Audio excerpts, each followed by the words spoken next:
I will start with my introduction as well. So I have been doing Lean and Six Sigma trainings for the last 22 years, and total I have got 30 years of experience, and most of them has been in Europe. Well, so let us start. I'll be sharing my screen and trainings worldwide, and just to prove that we have done trainings worldwide, we have clicked some photographs. So we have got trainings right from United States of America to Australia, covering almost most of the world, except South America. We have never been there. And just to prove that we have done training programs around the world, we have some photographs for you, and from different locations, different cities. This is the very proud, this was a proud moment for me. I conducted the first ever Lean Six Sigma Black Belt training program in whole of Middle East. And never before anyone had conducted the Lean Six Sigma Black Belt training in Middle East. And incidentally, that was conducted in Riyadh in one of the hospitals. That was back in 2008. And I'm still proud of it. And I always tell this in all my trainings. And we have done trainings in Riyadh Bank, in lots of Saudi Arabian companies and lots of hospitals, King Fahd Medical City, King Saud University Hospital, and many, many more, in fact, including Hayal Hospital. And this is a hospital from China, where we have also done the training.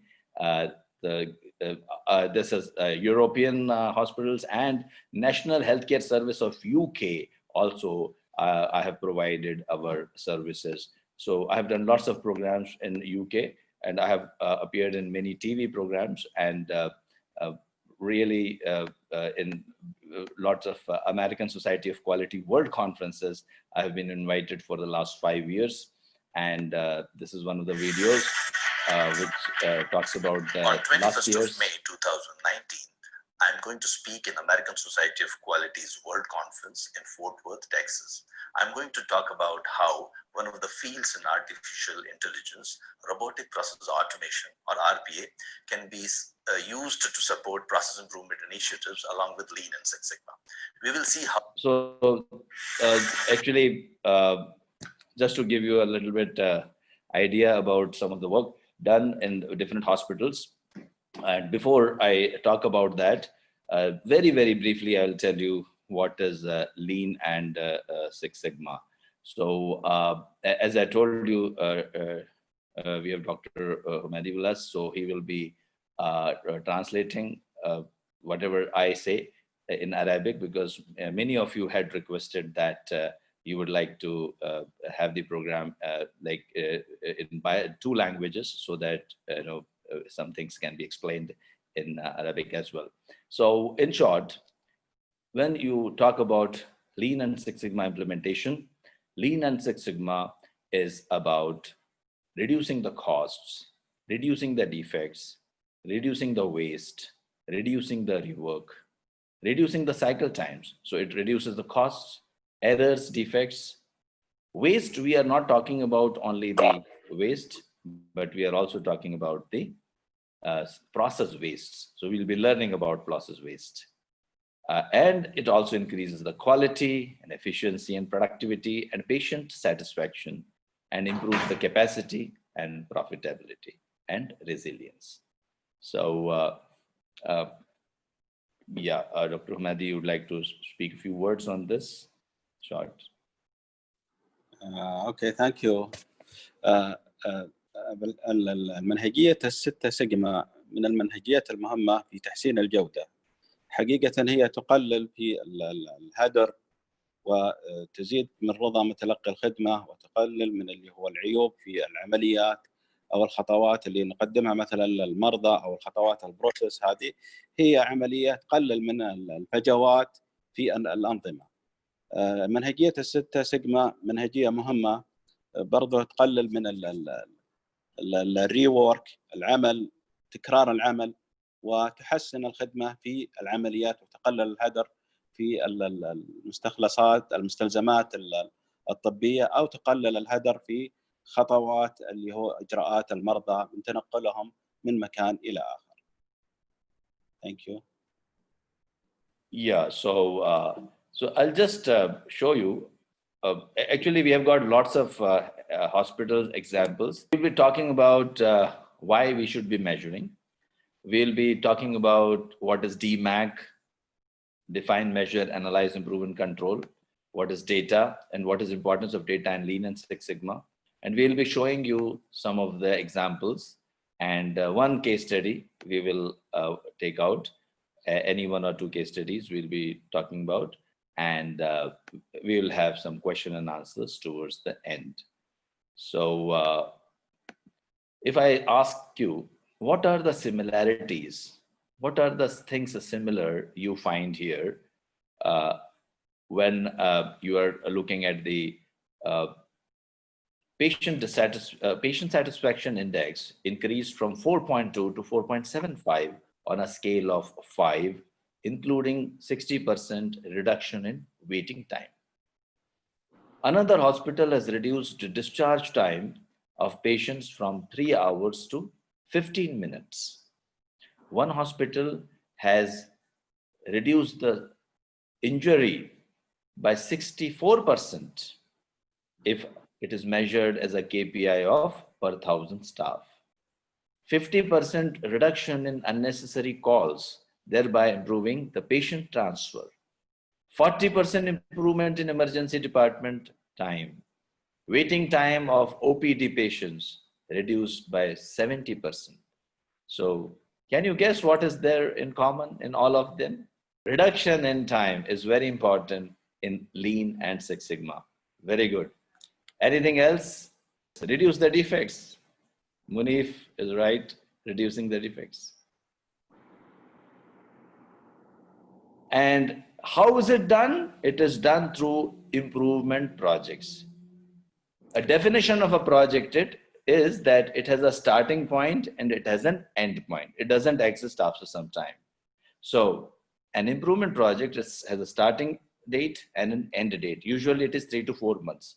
So whatever we want to improve, we convert into an improvement project. Yes, so Dr. Hamadi, if you can sum it up. طبعا استعرض لكم بعض الارقام عن الهدر بالوقت وعن الديفيشنسي، العيوب الموجوده في الخدمه او الخطوات. كيف نحسنها وكيف نعمل تحسين؟ طبعا عن طريق مشاريع تحسين. في مقوله اللي يقول لك if you cannot measure difficult to improve، يعني اذا ما تقدر الشيء اللي ما تقدر تقيسه يصعب عليك تحسينه. فعمليه اللي هو تحسين النظام والهدر بالوقت هو تحتاج الى مشاريع تحسين. كيف نعمل مشاريع تحسين؟ هو اللي راح نتكلم عنه في منهجيه الستة سيجما اليوم ان شاء الله. اوكي دكتور متعب. Yeah. So as doctor said that you cannot all these things had data oriented and structured Lean Six Sigma analysis to achieve the breakthrough improvement. So all these similarities, and we have seen this very importantly everywhere, said that people sometimes believe that there are two types of data, one which cannot be measured and which can be measured. But in our opinion, that is not true. Everything can be measured. That's what a Lean Six Sigma professional says. It is difficult to improve if you cannot measure. So that is rule number 1. And the second rule is you can measure everything.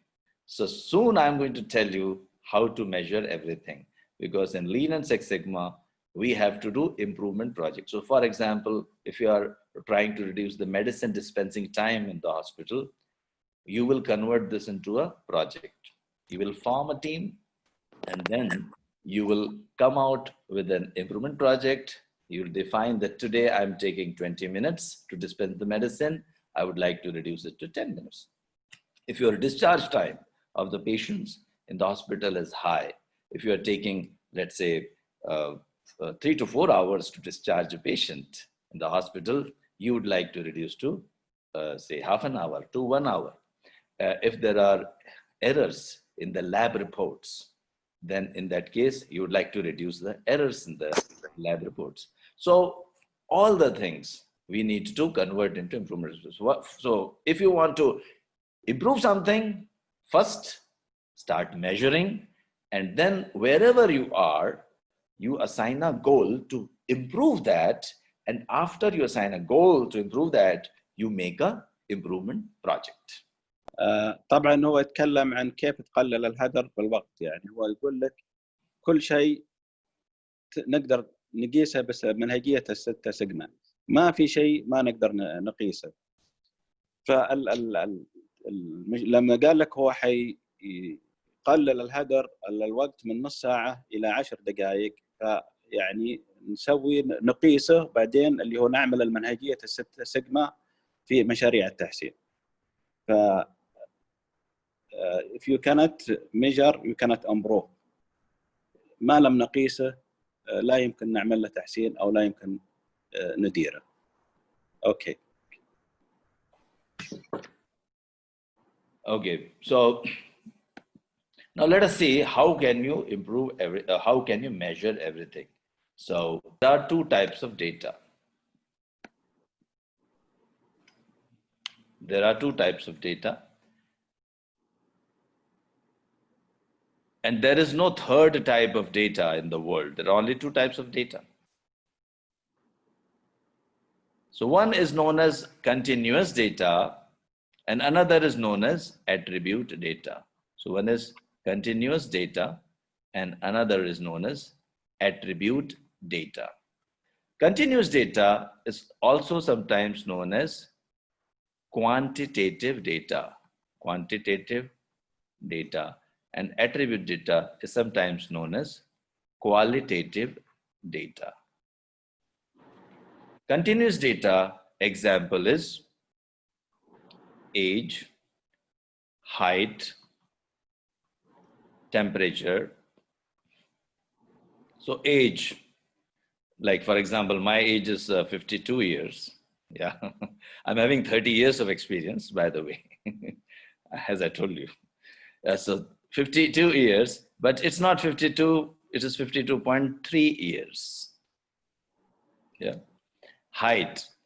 So someone else's height, let me not talk about my height now. So someone else's height may be 178.5 centimeters. And the, let's say, temperature can be 36.5 degrees Celsius.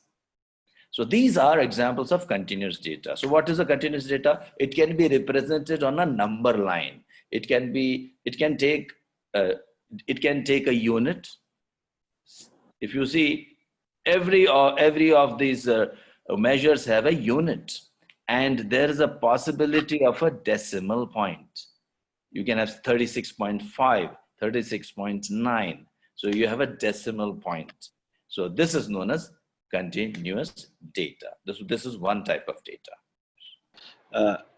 طبعا في نوعين من الداتا، واتكلم عن نوعين من الداتا.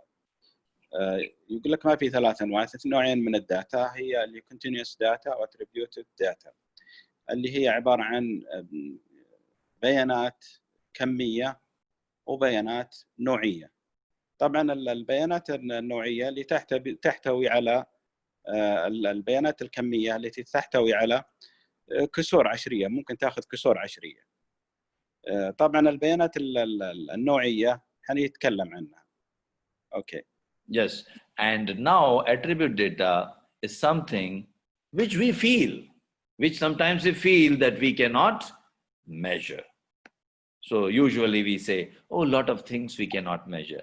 When we say that a lot of things we cannot measure, we mean to say that it is difficult to measure. But as we say that you are Lean Six Sigma now yellow belt, and inshallah you'll be green belt and black belt in future as well. So when you are in Lean and Six Sigma and doing projects, you say that I can measure everything. So let us see how you can measure almost everything. So whatever you want to measure, that is the attribute. And then you will find that all these attributes will have a category. So I can definitely define a category very easily for each of the qualitative or attribute data. And then I can measure this using a count. So attribute, for example, one of the things people say, well, I cannot measure, say, customer or patient satisfaction. So patient satisfaction, I will write it here. Or you can also write in chat box anything which you think is difficult to measure or you cannot measure in hospital. So we can take that as an example also. So if I continue with the example of patient satisfaction, a best and simplest measure of anything is that you can say that binary measure. Binary means in two terms: presence of that attribute and absence of that attribute. Presence of that attribute means patient is satisfied, and absence of that attribute, that is dissatisfied. So binary nature, anything you want or you're confused about measuring, suppose you think that, well, I cannot measure this, suppose you feel, don't worry, just put that attribute here, whatever you want to measure, and think in terms of two, binary, yes, no, present, absent. And you will easily get at least two categories, definitely minimum two categories you will get. And then I can say that I checked with 100 patients, 80 were satisfied and 20 were dissatisfied. So I can always measure, yeah. And then I can say that, well, proportion of patient, if you want to report as proportion or percentage, you can always mention as a percentage, but remember, percentage is a ratio, it's a fraction, it is not having any unit, please remember that. So here also you don't have a unit, it's a count. Another example of attribute data is gender. Gender, you have male and female. Okay, so this is another example of attribute data. And you have, let's say, in our group right now, we have around 200 people. So I can say that we have 80 males and 120 females. I'm just taking an example. I'm not sure about that. So now this is an example. No, I cannot have 80.1 male. You know, I cannot have a decimal here. So that means I will always measure the attribute data as a count. I will measure as discrete data like 80 or 81 or 82. So there is no decimal point. It is not on a continuous line. It cannot be represented on a continuous line. So this is about the attribute data. Thank you. طبعا هو قلنا كمية، في بيانات كمية وبيانات نوعية. البيانات النوعية طبعا هي اللي لا تحمل، يعني تاخذ كسور عشرية، وأعطى بعض الأمثلة عليها، اللي مثلا اللي هو احنا نفكر بعض الأحيان نقول إن صعب إن نقيسها، يعني صعب إن نجمع بيانات. فأعطى مثال عليها اللي هو البيشنت ساتسفاكشن، أو اللي هو الكاستمر ساتسفاكشن أو رضا متلقي الخدمة. هذه بعض الأمثلة. هل أنت راضي أو ما أنت راضي؟ يس أو نو، يعني يعطيك بعض الأرقام لها. بعض الأمثلة اللي أعطانا إياها هي مثلا الميل والفيميل. طبعا لا يمكن يكون يعني عندي 3 ميل ونص. فهذه بعض البيانات اللي ممكن ما تحتمل اللي هو البيانات النوعية. طبعا هذه البيانات نحتاج أن نقيسها، مثلا نوزع استبيانات على المرضى متلقي الخدمة ونجمع البيانات هذه، يس أو نو، أنت راضي أو لا. هذه كميات أو بيانات نوعية تساعدنا في عملية التحسين. نقيسها، يعني بما في أن يمكن أن نقيسها، ما في شيء أن ما نقيسها. فهي تساعدنا في عملية اللي هو مشروع التحسين أو البروجكت اللي حنعمله على المنهجية الستة سيجما. Okay, thank you. Yeah. So here, if you have some suggestions, you can write in the chat box anything which you find it difficult to measure, anything in hospital, and we can find a measure to that. Till the time you're writing, I can even measure the satisfaction in 5 categories. Satisfaction, like very, very happy, extremely happy, then I can have happy, sometimes happiness, or I can even write happiness. Happiness is sometimes people say, oh, very difficult to measure. So here, very happy, happy, neutral, not happy, and extremely unhappy. And then again, if I say 100 people I checked, 50 people were very happy, 30 were happy, say 5 were neutral, and 10 were unhappy, and five of them were very, very unhappy. So this is another example. Just if anyone has some measure, they want to establish a measure, I will be happy to take that example right now. So just let us. طبعا إذا في أحد عنده أمثلة يعني يقول لك إني مثلا أنا أصعب إني أجمع بيانات أو أصعب إني أقيسها، ممكن يعني تعطونا بعض الأمثلة ممكن إن نسوي لها يعني مؤشر ونقدر نقيسه. أي مؤشر تعتقدون إنه صعب يعني قياسه؟ يعني تقول أنا أبغى أحسن بخدمة معينة أو بروسيس معين، لكن إني أصعب أقيس هذه البروسيس أو أجمع بيانات عليه، فكيف أنا أسويها؟ فممكن تعطون مثال بعض الأمثلة. شيرنج ممكن. Okay. So here you have got continuous data. Sample size is 30 samples. So 30 samples is a good sample size, and for attribute data, 200 to 1100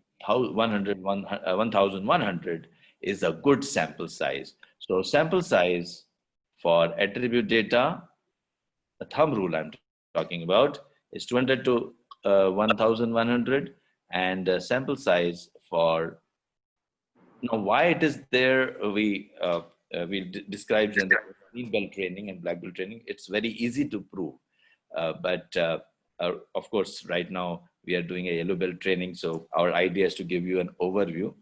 And yes, so we have Mamdou Al-Shamri saying that discharge time. So discharge time is one of the, yes, good measure, and I would say it is an example of a continuous data. So discharge time in hospital, and I can measure in terms of, let's say, minutes. So I can say 300.2 minutes. And it's a very good example of continuous data. And if you want to reduce the discharge time, as I said earlier, you have to measure it. So that's what we are doing right now. We are putting a measure to each and everything. Now, once we have put the measure, yeah, so regarding sample size also you can. I need to mention about it. الحجم العينة اللي ممكن يعني تعطينا تصور واضح اللي هو continuous data هي من 30 إلى 50، يعني 30 كافية تعطيني تصور واضح. حجم العينة بالبيانات النوعية لا، نحتاج يعني من 200 إلى 1100 عينة علشان تعطيني تصور واضح للدراسة اللي أنا بعملها. يعني تفرق عندي اللي هو الكونتينوس داتا والاتريبيوت داتا اللي هو البيانات الكمية والبيانات النوعية. يختلف عندي اللي هو حجم العينة اللي ممكن إني أحصل عليها. Thank you. And how are we going to achieve the improvements? We achieve the improvements to DMAIC project. In Lean and Six Sigma, we do define, measure, analyze, improve, and control. So we'll be talking about that. But before I go to that, because we have already understood the data types. So now, henceforth, yes, Wafa Al-Shamri is telling that, yes, it's waiting time for appointment. It is also one good example. And that is an example of, again, the quantitative data or the continuous data. So I can just write it here, waiting time and waiting time for appointment. Let's say if I'm talking about OPD, maybe I can say, yeah, I'll just put some number. It may be varying from hospital to hospital. Now, all these data, whatever I'm doing as continuous data, if I just collect 30 samples, I can make a histogram. I can make a histogram.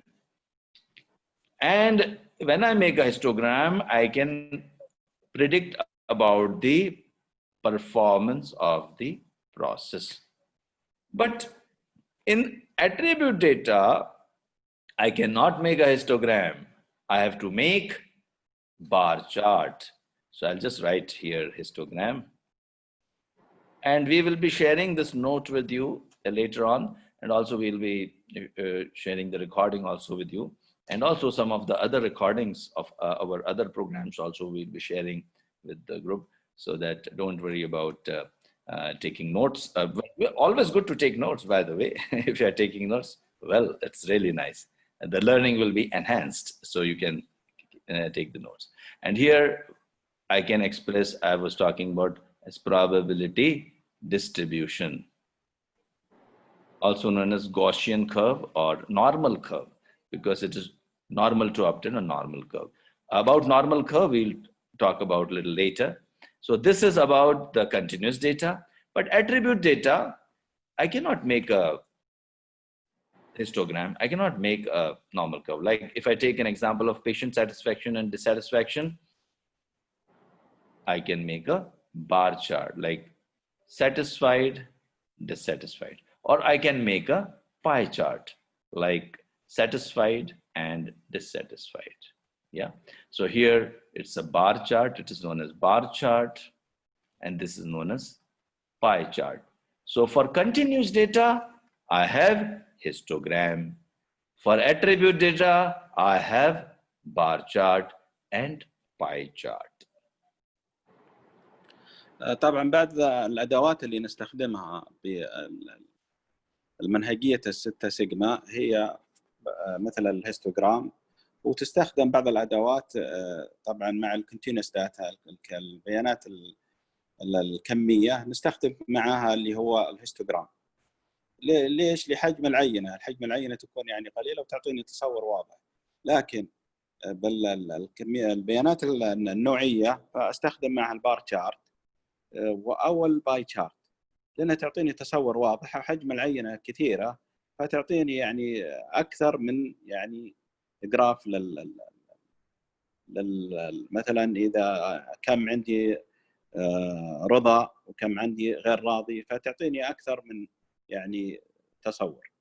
فالادوات لازم نستخدمها بمكانها المناسب. مع البيانات الكميه نستخدم الهيستوجرام، ومع البيانات النوعيه نستخدم اللي هو البار تشارت او الباي تشارت. اوكي. Good.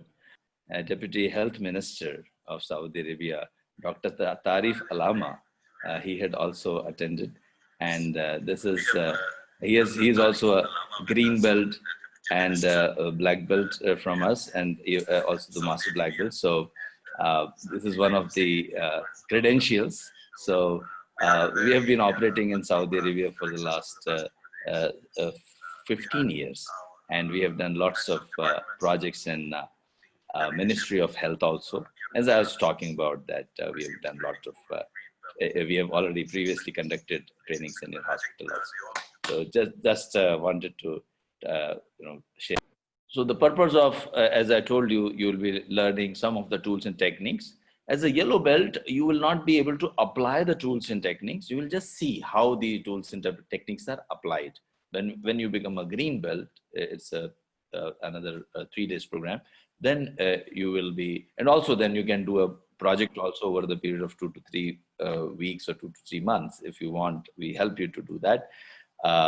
In that case, you learn how to apply. But right now, it will be basically the overview. So now, once we have known how to measure everything, now it is time to improve. So before we think of improvement, we start to change our mindset. We start changing our mindset towards quality. Quality is not only about checking. It is about focusing on the customer, what the customer wants. And measuring the quality from customer's perspective means if the customer says that you are not good, that means you are not good. If the customer says that, this is an error or a defect, that means it's an error or a defect. So I may think that I'm very good. I may think that, I'm doing my best and the customer should be happy. And my performance is best. But if the customer says, sorry, you're not good, or I'm not happy with you, that means that's it. Your quality is defined not by you, but by the customer. So that is about customer focus. That is first thing. And second part is, when you say I'm doing a Lean and Six Sigma project, many of you might have done PDCA projects. So it is something like structured approach. So similarly, here also in Lean Six Sigma, it's a systematic, scientific, fact-based, and data-driven. So for example, if I say my discharge time of patient is too high because the physician is taking long time to write the discharge summary, that means I have to prove using data. So I have to collect the data saying physician is taking long time and the discharge of the patient time is high. When he's taking less time, then discharge time is less. So that means it is affecting. But suppose I say that medicine dispensing time also is affecting my discharge time. I have to collect the data. If medicine dispensing time is 10 minutes and the discharge time is 1 hour less, well, that means medicine dispensing time is affecting my discharge time.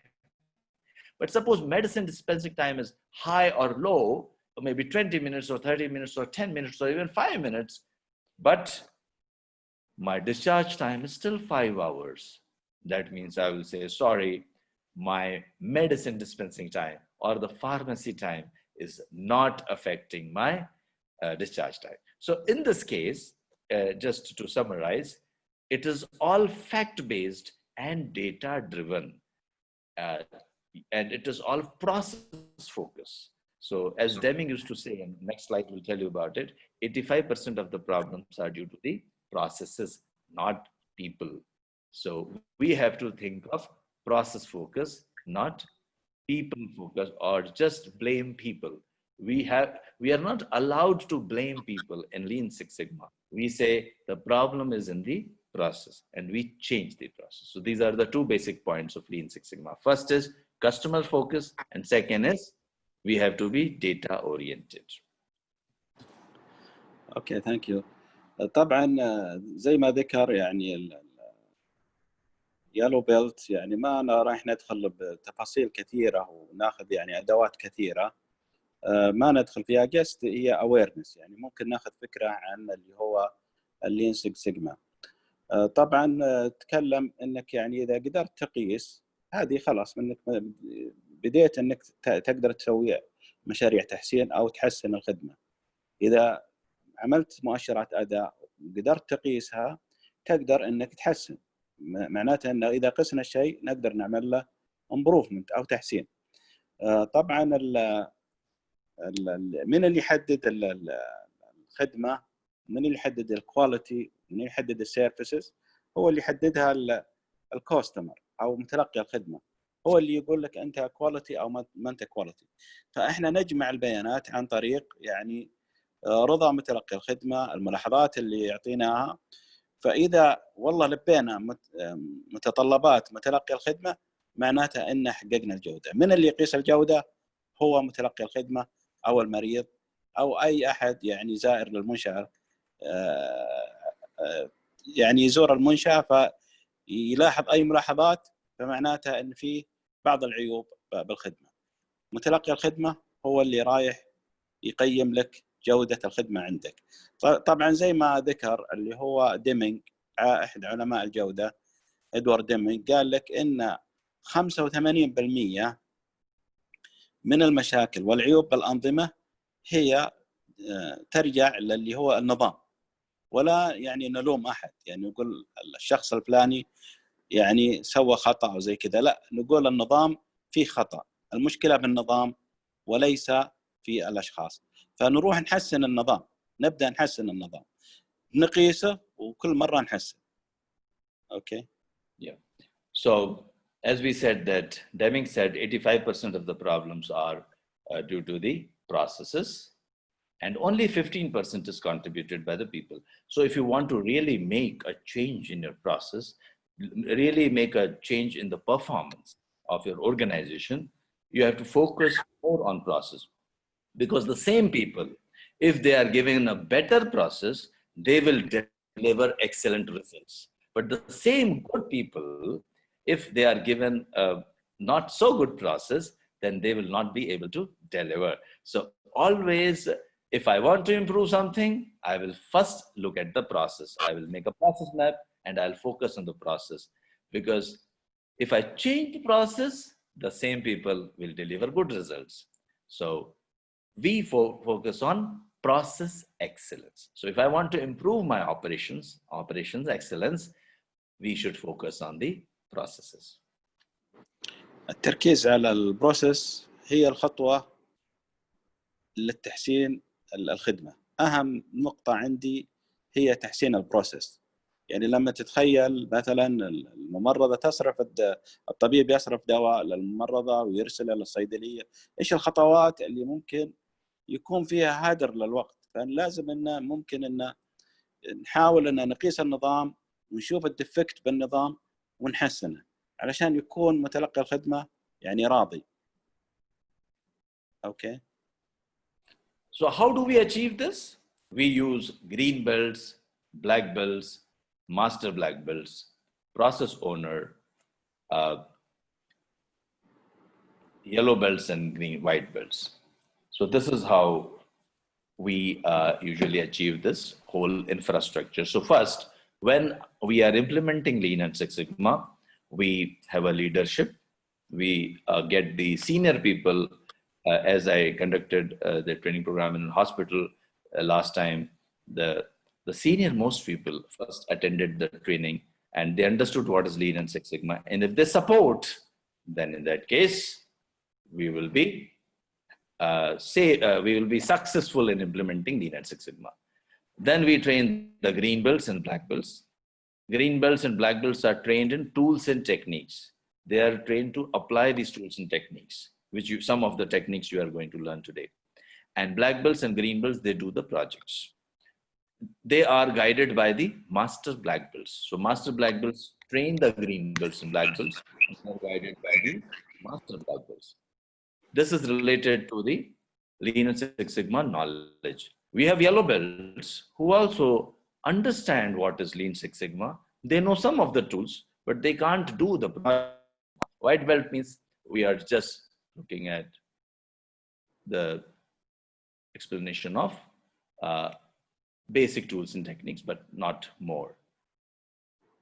And process owner is the person who is the manager of the process, in whose process we are doing the project. And the champion is the head of the department of the process, in whose process we are doing a project. So we have green belts, black belts, master black belts, process owner, and champion, along with the senior leadership. Now, senior leadership and champion and process owners, they don't have to undergo any training, but it is always good to train them also for half a day, like we are doing to all of you. We also train the senior management and the head of the department and the manager for some time so that they know what is Six Sigma. But after that, green belts and black belts can be anyone, any employee. There is no requirement of you should be having some basic qualification. You should understand any language. If you understand any language, English or Arabic, that means you can become a yellow belt, green belt, and black belt. It's just based on your knowledge of Six Sigma and Lean. So yeah, so this is all about the different structures of Lean and Six Sigma. طبعا هذه الهيكلة حقت اللين والسيكس سيجما، احنا عرفنا احنا نبغى نحسن بعض الأنظمة، فكيف نحسنها؟ عن طريق اللي هو تطبيق اللي هو اللين سيكس سيجما. في عندنا العنصر المهم في نجاح أي مشروع هو الليدرشيب. يعني يقول لك without leadership commitment يعني quality will not succeed. بدون اللي هو القيادة الجودة لا يمكن أنها، أو التزام القيادة الجودة لا يمكن أنها تنجح، أو مشاريع التحسين لا يمكن يعني تحقيقها. طبعا عندنا كذا نوع من اللين سيكس سيجما، اللي هو اليلو بيلت وهي اللي قلنا عنها الأويرنس، وعندنا اللي هو الجرين بيلت، وكل واحد زي ما قال يقدر ياخذها، وهي عبارة عن تدخل بتفاصيل أكثر وأدوات أكثر، وفيها اللي هو statistics، فيها إحصائيات، وممكن وفيها أقسام. هي الجرين بيلت والبلاك بيلت فيها أقسام، والبلاك بيلت تحتاج إلى مشروع تحسيني. وفيها الماستر بلاك بيلت ممكن انك تكون كوتشر، يعني ممكن تكون يعني مدرب في اللي هو اللين سيكس سيجما.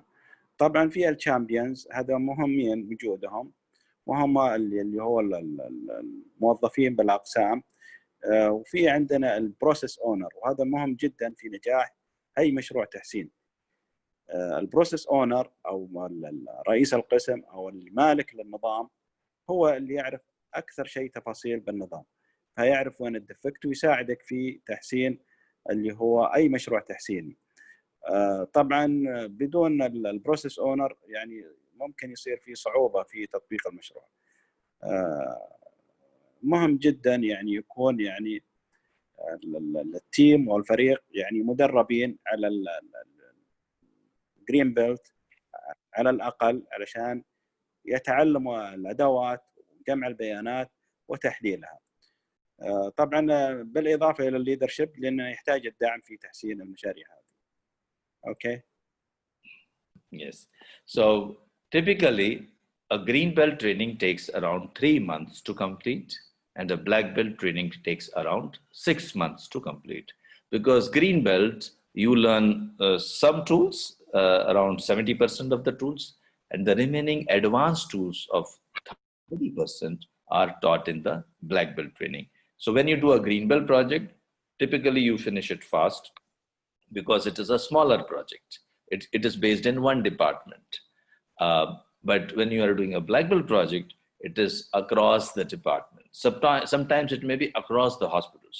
So we have done some very good projects in Ministry of Health also, that they are all black belt projects. We are doing it across the department. So here, green belt project around 3 months, and black belt project around 6 months. Now it doesn't mean that it has to be 6 months. It can be sometimes a little less, sometimes more also. But we generally don't take the projects beyond 6 months. Please, if you think that it's going to take beyond 6 months, we will reduce the target. So instead of, if I say I can reduce the discharge time of the patient, if I take the same example, one of the person talked about discharge time here. So let me take the same example. So discharge time, if I want to reduce from 5 hours to, let's say, half an hour, but in 6 months, I can reduce only 5 hours to 2 hours. So I'll put my target of the project as 5 hours to 2 hours, because that's what I can achieve in 6 months. So try to do a project within 3 to 6 months so that you are able to do some improvement and also succeed within the timeline. طبعا الجرين بيلت، إذا بتعمل مشروع على جرين بيلت تحتاج إلى 3 شهور، وفيها أدوات يعني أقل من اللي هو البلاك بيلت. طبعا المستوى المشروع يكون على مستوى القسم إذا كنت يعني حاصل على الجرين بيلت، لكن البلاك بيلت تحتاج إنك تتعلم أدوات أكثر وفيها يعني تفاصيل أكثر، وتكون يعني فيها صعوبة شوي، لكن تتعلمها. ممكن يكون المشروع على المستوى المستشفى كامل، وممكن يكون على مستوى وزارة. فممكن أن نتعلم في البداية اللي هو الجرين بيلت، بعد لما نجيد الجرين بيلت ونعمل مشاريع تحسين عليه ممكن ننتقل اللي هو للبلاك بيلت. Okay. Yes. And typically these are the training programs. So I think this self-explanatory we have already told you. So champions training is 1 day, green belt is 3 to 4 days, black belt is again 3 to 4 days, and master black belt is around 4 to 5 days. And these are the different types of trainings which we are conducting. So I think that is self-explanatory. We have already discussed this in the previous slide. So I'll just move on. So there are 5 phases how we do the improvement project. So we do the improvement project in 5 phases: define, measure, analyze, improve, and control. So I will show you a very, very small project, a brief project. Of course, we will not be talking too much about the project. I'll just show you the DMACC Flow, DMAIC. In the define phase, we are setting the direction for improvement, forming a team, writing a project charter, and using a tool called Sybok. In the measure phase, we are collecting the data to understand how are we performing. And in analyze phase, we are identifying the root causes. Why are we performing like that? Why we are not performing as per the customer satisfaction? And then improve phase, we attack the root causes. And then once we find the root causes and improve those root causes, we would like to sustain the gains. We like to hold the gains. We like to have this improvement for a long, long time. So that's what we do in control phase. So I will show you a project, but maybe briefly, I think we can explain right now in Arabic as well. طبعا نمشي من خلال اللي هو منهجية الديماك. هي أحد منهجيات الجودة. في عندنا مثلا منهجيات كثيرة قلنا عنها الفوكس بدي سي اي، لكن منهجية الديماك هي تستخدم في السكس سيجما، مثل اللي هو الديماك اللي هو define, measure, analyze, then improve, then control. طبعا الديفاين هو تعرف اللي هو فرصة التحسين اللي أنت تبي تعملها، تعرف البروسيس، خطوات البروسيس، تعملها على خطوات وتعرفها. بعدها اللي هو measure, collecting data، تقيس، تبدأ تقيس، تعمل مؤشرات أداء، تقيس قبل وبعد. بعدها تحلل البيانات، تشوف إيش المشاكل، وإيش الروت كوز أناليسيس، وإيش الروت للكوز للبروبلم في خطوات النظام. بعدين تتضع عندك الصورة وتعمل امبروف، تحسن. وبعدها اللي تسوي الكنترول. كنترول يعني تسوي كنترول بعد التحسين، كنترول للنظام بحيث انه ما يرجع يصير فيه فاريشن او اختلاف بالنظام في مستقبل، فترجع الى المسار اللي كنت انت ضابط عليه. فيكون عندك يعني من الادوات حنتكلم عنها ان شاء الله بالسلايدات القادمه كيف انت تسوي كنترول. اوكي. Reduction of OPD waiting time. So OPD waiting time is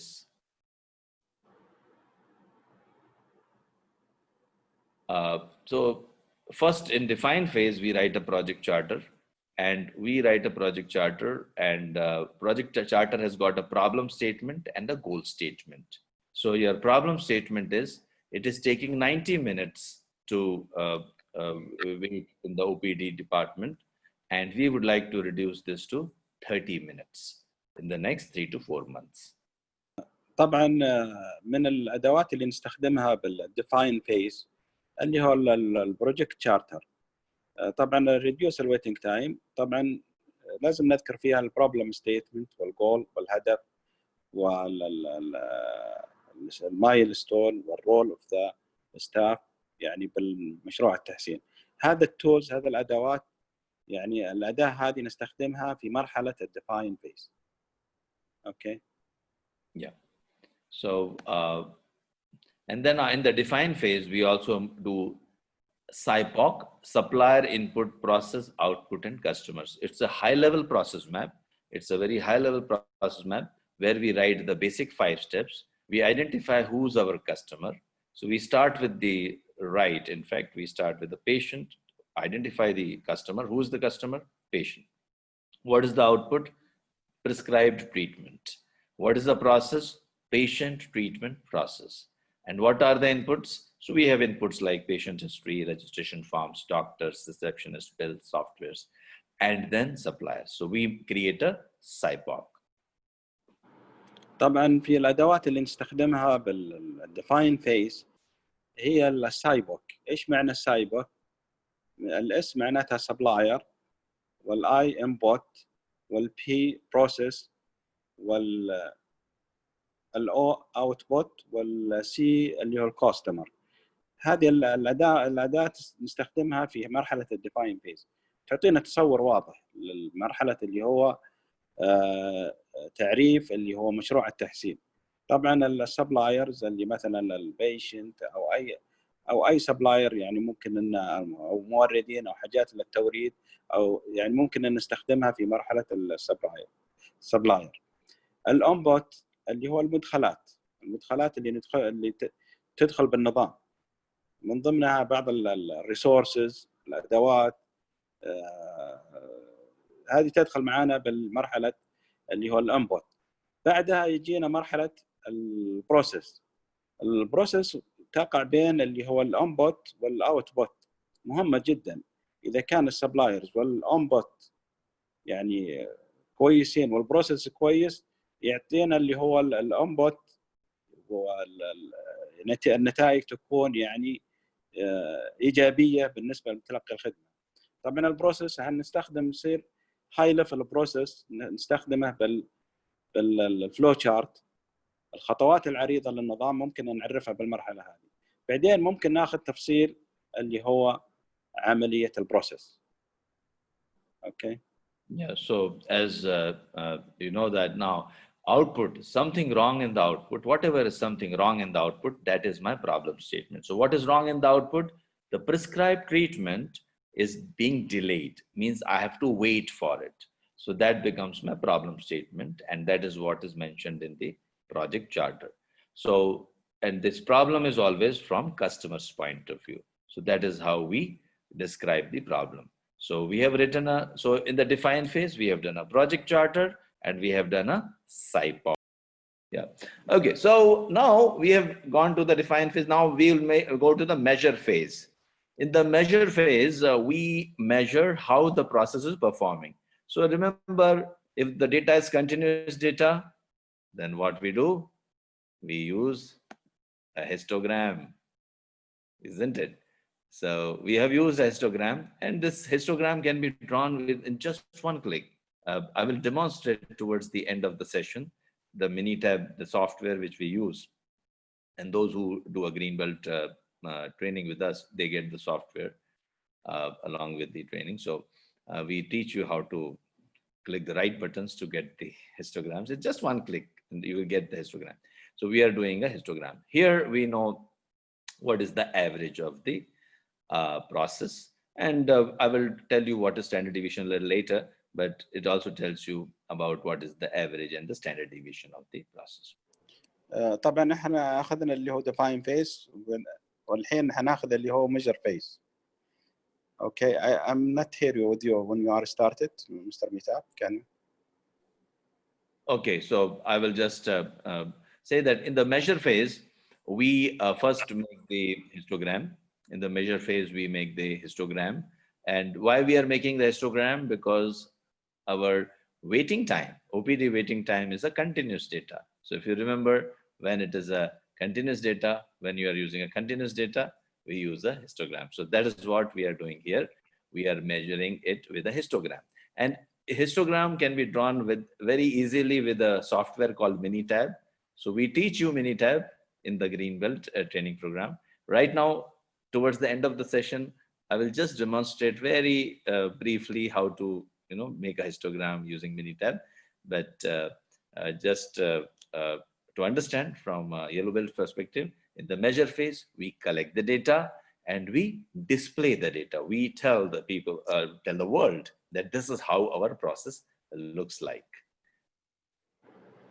طبعا بالميجر فيس حنجمع الداتا حنجمعها وحنعرضها كبرزنتيشن، نعرضها برزنتيشن على التولز. من الادوات اللي نستخدمها هي الهيستوجرام، نعرضها علشان تعطينا تصور واضح، وممكن يعني ان نقدر نحلل البيانات يعني ليتر حناخذها بالاناليسيس. طبعا الميجر يعني نقيس البيانات هذه وتعطينا تصور واضح، ما لم نقيسه لا يمكن نديره. القياس يعطينا تصور للبيانات في المرحلة اللي هو الميجر فيس أو مرحلة القياس. نجمع البيانات، بعد ما نجمع البيانات هنعرضها على البرنامج المينيتاب. طبعا لا تتخوفوا من البيانات والجرافات وكيف جاية. في برنامج اسمه برنامج المينيتاب وعدة برامج إحصائية. البرنامج المينيتاب بس ندخل الأرقام وبرمجة بسيطة ويعطينا الجراف ويعطينا جميع تحليل الأرقام كمجموع وكأفريج وإيش الأعلى وإيش الأقل، ويعطيني تصور واضح. Okay. Yeah. So this is what is measure phase. We see how we are performing. In the analyze phase, we are analyzing why we are performing like that. So we invite the people, we invite the team members from the hospitals, from the departments, and ask them to brainstorm. Ask them to brainstorm on what are the reasons that we are taking long time. Then people will give you lots of reasons that maybe the lab reports are delaying, less doctors are there, maybe inadequate typing skills, or layout is not proper, or less servers, less stock, less pharmacists, etc. They will give you lots of causes. Whatever causes come to your mind, you put these causes on the cause and effect diagram. And this is our cause and effect diagram. في مرحلة الاناليسيس فيس أو مرحلة التحليل، في الميجر فيس جمعنا بيانات ووضعناها على البرنامج المينيتاب وطلعنا الجراف وطلعنا في بيانات يعني عالية مرتفعة وفي بيانات فيها انحرافات، فما احنا عارفين وش المشاكل هذه من وين جاية.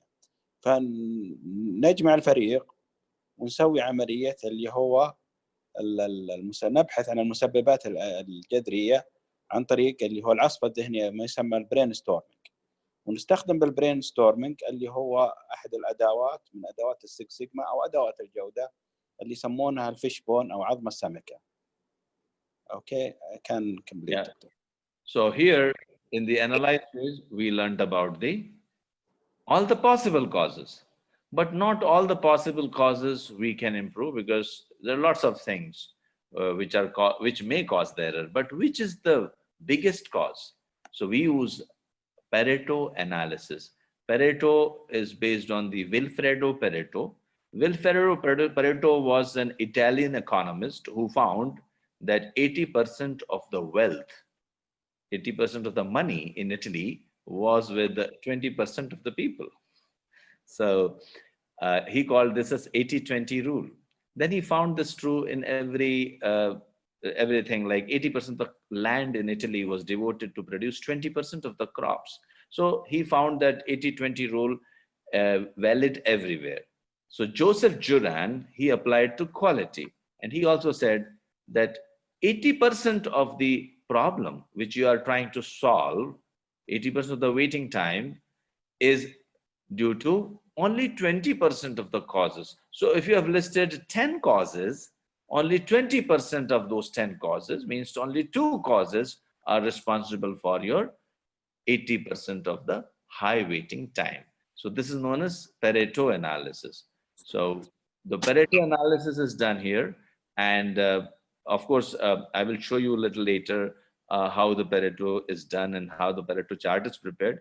But right now, for the time being, just understand that a Pareto chart tells you which is the highest cause. So here you can say registration time is the highest contributing cause, and the doctor's waiting time is the highest contributing cause. So these 2 causes are contributing to 80% of your problem. So here registration is contributing to 43%. 103 minutes, if you can see that, 103 minutes, which contributes to 43% of the waiting time.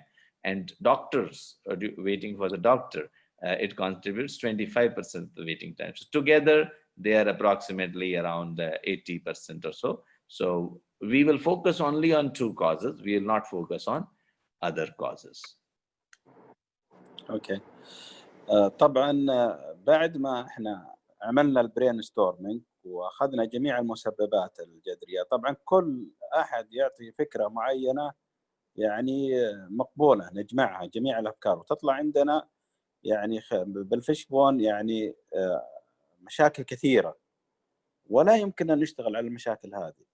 احد علماء الجوده واللي يسمونه الباريتو، العالم الايطالي باريتو، ذكر يعني سوى دراسة على الثروة الإيطالية أو الأراضي الإيطالية، وجد أن 80% من الأراضي الإيطالية مملوكة إلى 20% من الناس.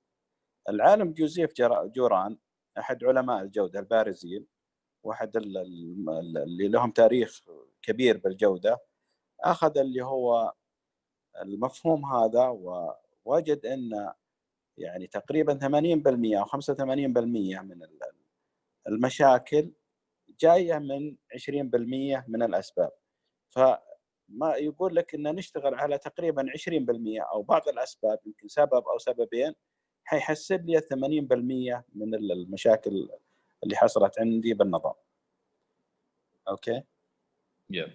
So this is our root cause analysis, and maybe I will talk about box plot a little later once we have explained that to you. So in short, we have completed the define phase of the project, measure phase of the project, now analyze phase of the project, and now we have got the root causes. Then we brainstorm. We conduct brainstorming use brainstorming techniques and generate some ideas, and then we implement those ideas. And once these ideas are implemented, and here they did some implement ideas, and we are not going to talk about ideas right now for the time being. But what happened was, after implementing those ideas, the waiting time was reduced to less than 30 minutes. And you see that it is able to sustain for a long time, around 4 to 5 months, they were able to sustain. That means we have improved the process, and it is also sustained over a period of time. طبعا إذا اشتغلنا على 20% من المشاكل اللي سببت عندنا الويتنج تايم، حيتحسن عندي النظام ويقل تقريبا الى مثلا 10 يعني بالمية مثلا من الويتنج تايم. طبعا احنا خلصنا اللي هو الديفاين فيس والميجر فيس والانالايز فيس، وحنشوفها يعني بالمرحله القادمه حنشوف الامبروف فيس. Okay. Yes. So now, once we have improved, we would like to sustain it for a long time. So we first demonstrate that improvement has really happened. So average time earlier was 92 minutes approximately. Now it has reduced to less than 30 minutes. So that is one thing. So the graph is showing that. Plus, it is also telling us that we are able to, we make a control chart here down below. You can see there's a control chart. So control chart tells you that yes, we are able to sustain improvement. Like this reduced time is we are able to sustain for a long time. That means we have really succeeded in our project. طبعا هنستخدم فيها الكنترول شارت علشان يوضح لنا عملية التحسين قبل وبعد اللي هو مشروع التحسين. الكنترول شارت حيضبط لنا النظام، إذا فيه اختلافات يعني بانحراف النظام حيبينها لنا اللي هو الكنترول شارت. هذه الكنترول شارت أحد الأدوات اللي ممكن نستخدمها في منهجية الستة سيجما. Okay. Yes. So this is how we do a project. So I just wanted to show you a project so that you understand what exactly is a DMAIC project looks like, or why exactly is a DMAIC project and how it looks like. So now let us understand some basic concepts, because that in the measure phase you saw a normal distribution curve. So let us understand the concept of a normal distribution curve. So here, let us take some day-to-day life example so that we are able to learn about normal distribution curve, or the bell-shaped curve, as it is popularly known as. It's also known as Gaussian curve, given by Mr. Gauss in 18th century. So Mr. Gauss found that all the processes in the universe, all the repetitive processes in the universe, they follow normal distribution. So he called it as a normal distribution because it was normal to obtain a normal distribution. And he also found that it has got an average, and it has got one more measure called standard deviation. So if I take an example of you traveling every day to your hospital, and if you're, let's imagine you're staying a little far away, and you are taking every day on an average 30 minutes.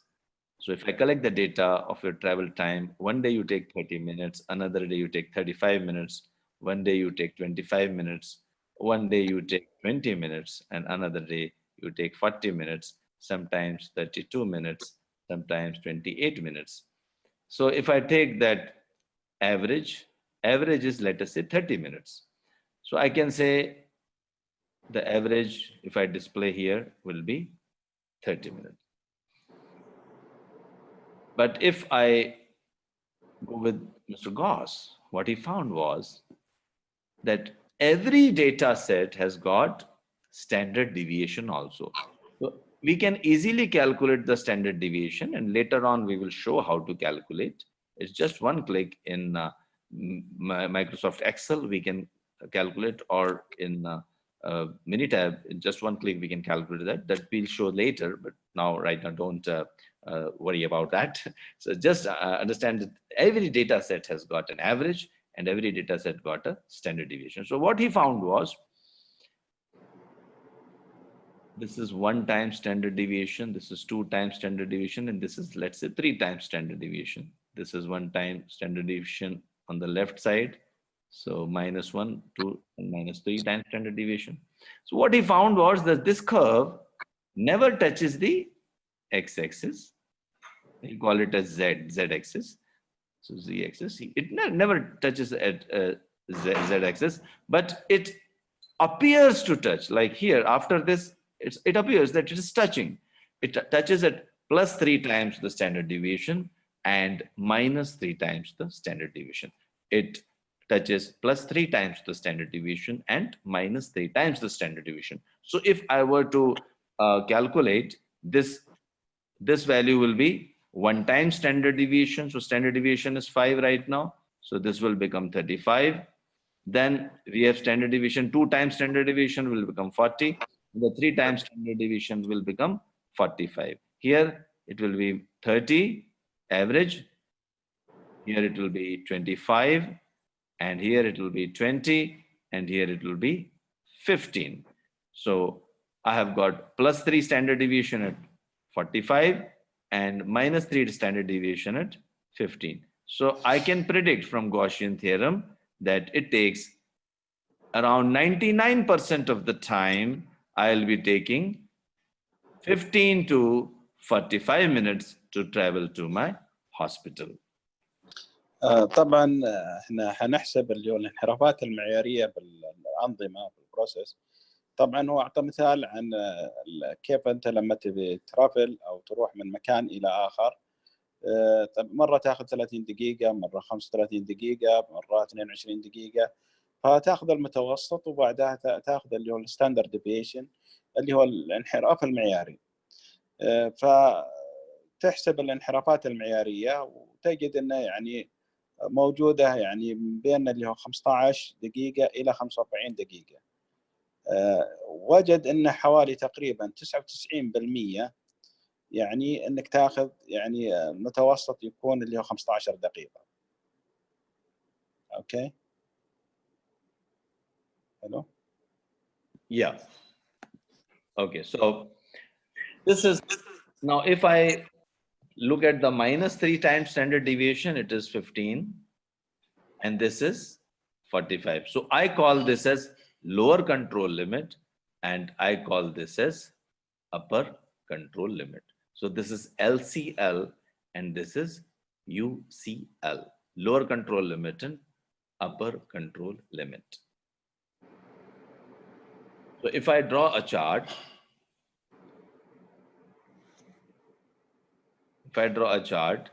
LCL is 15 minutes and UCL is 45 minutes.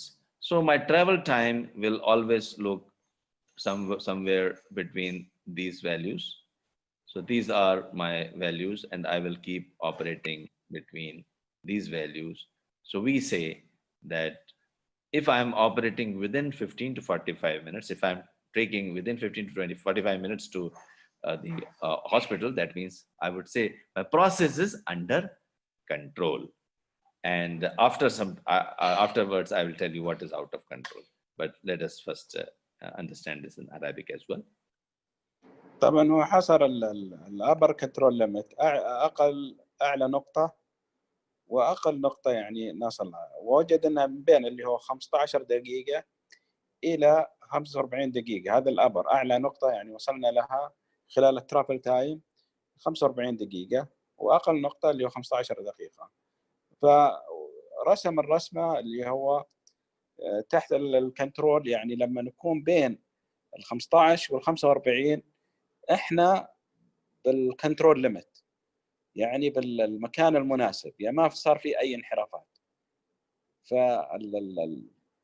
فطريقه تتبع البيانات بالطريقه هذه يعني يوضح لنا هل احنا البروسيس او النظام حقنا بالمسار الصحيح ولا لا.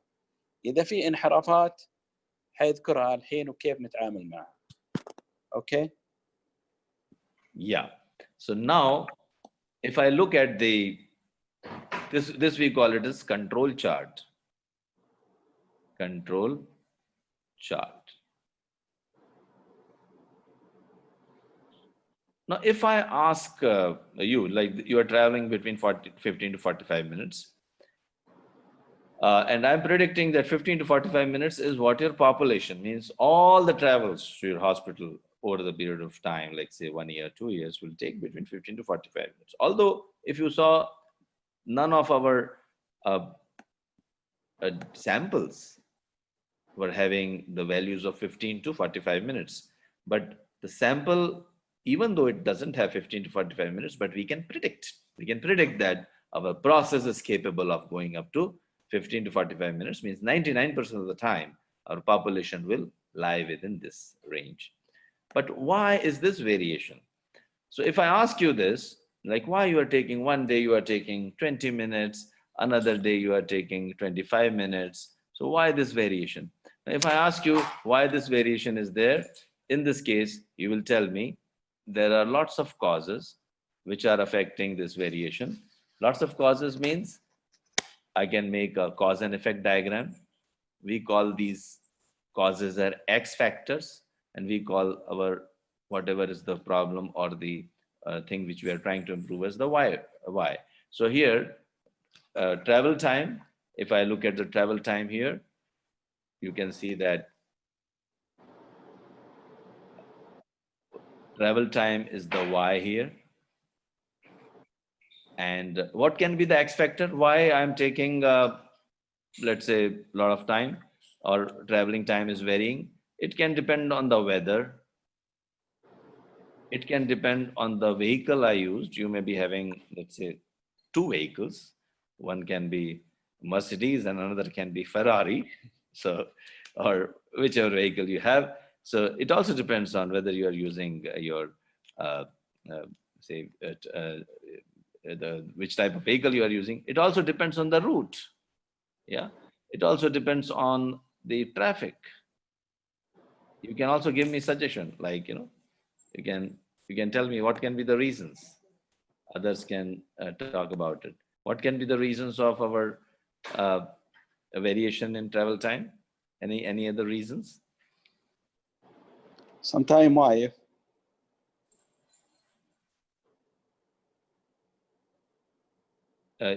Sorry, curfew. Okay. Curfew. Driver, yes. Mood of the driver. Okay. Age, yes, very good. Age of the driver, I think you driving. Okay, very good. So you understood that as Munif told curfew and Deepa told driver and Dane says age. Yeah, so these are all the factors affecting. So we say all these X factors are commonly acting on my system. We say they're commonly acting on my system and producing this variation. So this variation is produced, is known as common cause variation. Common cause variation. But if I look at the, let us say, in one instance, I've got 60 here. Now, if I ask you why this is 60, You will not tell that all the factors are acting on my system and producing this variation. You will be able to, tell very specific. You can give a special cause. You can say, oh, there was too much traffic today. Maybe there was an accident today. And because of this, I took long time. Now, this is not happening every day. The special cause doesn't occur every day. So when you breach the control limits, when you go out of the control limits, you have a special cause. And when you have a special cause, what you have to do? You have to investigate immediately. You have to take an immediate action. So this is known as special cause. And the ones, when you are within the control limits, we call it as common cause. So this is common cause variation range. And this is here, we can call this as a special cause. Yeah.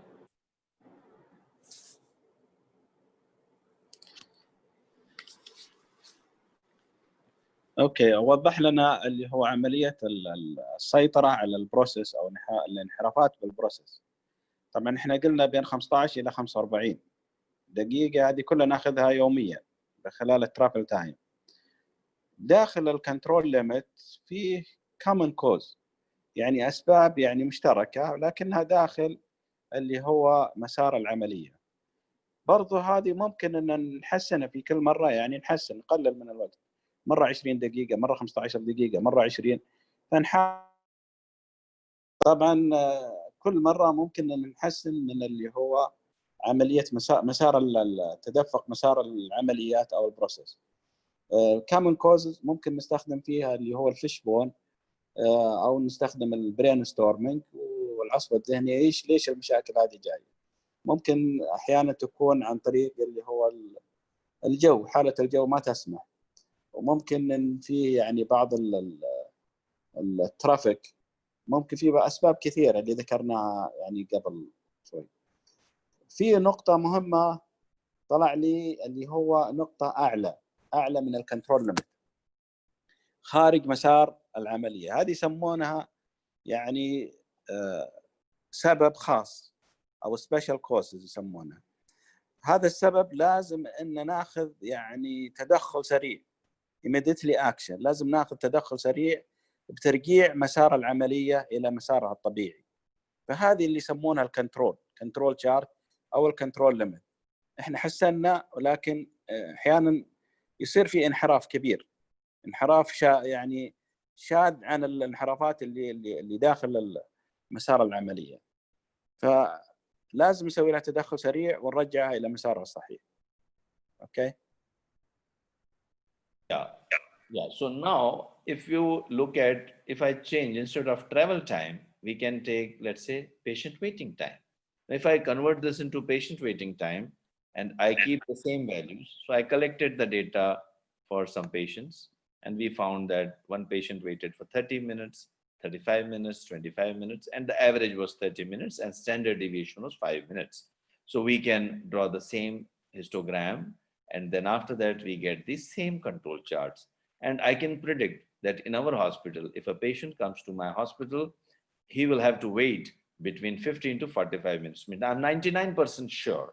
I can even promise him that you'll be waiting between 15 to 45 minutes. And this is our voice of process. We call it as voice of process. Means process is telling that patient has to wait from 15 to 45 minutes. Now, if a patient waits for 60 minutes, then there would be some special cause. Now, if that happens, I have to take an immediate action. But that doesn't mean that if my process is under control, let's say my process is under control here, that's what I just saw, that my process is under control, and let us say I'm operating within 15 to 45 minutes, then if I'm operating within 15 to 45 minutes, should I be very happy that process is under control?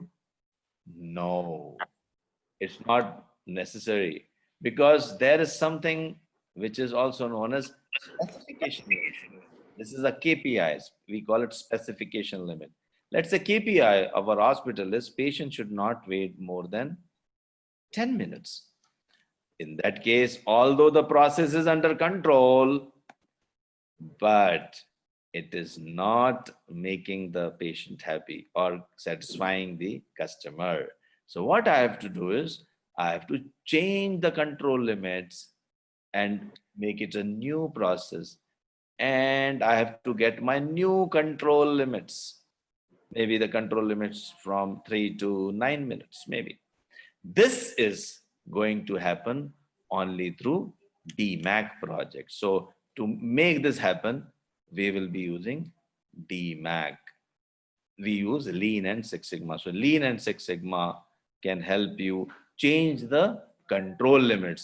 Lean and Six Sigma can help you to change the control limits. And that takes 3 to 6 months of the time, because this is the voice of your process. This is in your DNA of your process. For the last 6 months to 1 year, this is how you are operating. So because you are operating like this for so many years, it's not easy to change the things so immediately. So you'll have to wait a little while, 3 to 6 months you'll have to give. And now the whole process of Lean and Six Sigma is to change the control limits of the process. And it's not an easy task. It will take some time. We'll have to do root cause analysis. We'll have to do cause and effect diagram. We'll have to do Pareto chart. We'll have to do box plot and scatter plots and so many other techniques which we learn in the green belt. So yeah. طبعا لو اخذنا المثال على البيشنت ويتنج تايم اللي هو فتره انتظار المريض او وقت انتظار المريض، احنا قلنا يعني من 15 الى 45 انتظار، واحنا داخل الكنترول ليمت، يعني داخل المسار يعني العمليه وفي كنترول. لكن هل المريض يكون راضي لما يجلس حوالي 20 او 25 دقيقه؟ ممكن ما يكون راضي، وهذه المشكله هذه يعني ممكن تكون راضي بحالات وحالات لا ما يرضى فيها حسب الكيسز. فلازم ان نحاول ان نحسن من العمليه او الويتنج تايم، ومن اللي يساعدنا بالطريقه هذه حيساعدنا المنهجيه الستة سيجما والتولز او منهجيه الديماك. حنستخدمها، حنعمل مشروع تحسيني وممكن نسوي كي بي ايز لنا، نقول انه يكون لا يزيد عن 10 دقائق. فنعمل مشروع تحسيني ونستخدم التولز ونستخدم الادوات الفيشبون، وهنستخدم بعض البرين ستورمينج ونعمل مشروع تحسيني يعني. اوكي. Okay. So this is how we, this is the basics, basic of the control chart or basics of the normal distribution curve. And I hope you understood. We'll be giving, I hope everyone has understood the average and standard deviation and the control chart also. And we are talking about the basics of the control charts. Of course, there are different types of control charts, which is beyond the scope of our discussion in the yellow belt training. So there are different types of chart like IMR charts, X bar R charts, T chart, C chart, U chart, which we teach in green belt. But right now, I think the basics of the control chart is what we intended to teach you. We'll be showing you some project also very soon, but okay, I'll share my screen. Now details, of course, now we'll be talking about the tools which you saw. In the define phase, we do Sybok, identify the CTQs, and we also go to the project charter.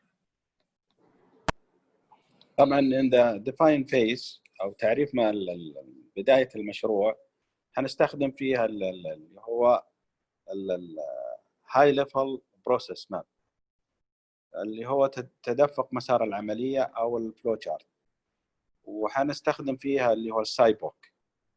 So I hope you still remember the Sybok. The full form of Sybok is supplier, input, process, output, and customer. SIPOC. And basically, a process is a set of activities that takes one or more inputs, and which brings things closer to the output. And the output goes to the customer. So as we were talking about the Sybok, So we also saw how to make a Sybok. So Sybok looks typically like this: supplier input, process output, and customer.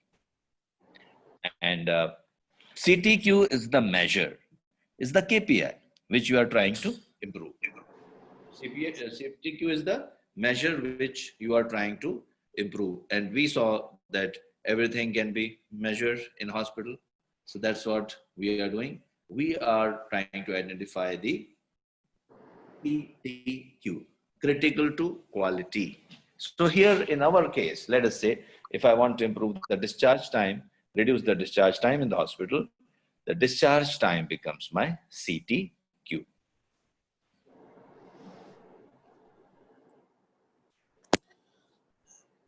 طبعا السي تي كيوز critical to quality، الأهمية للجودة أو أهمية اللي هو الحاجة اللي نبغى نقيسها تكون لها أهمية للكاستمر متلقي الخدمة.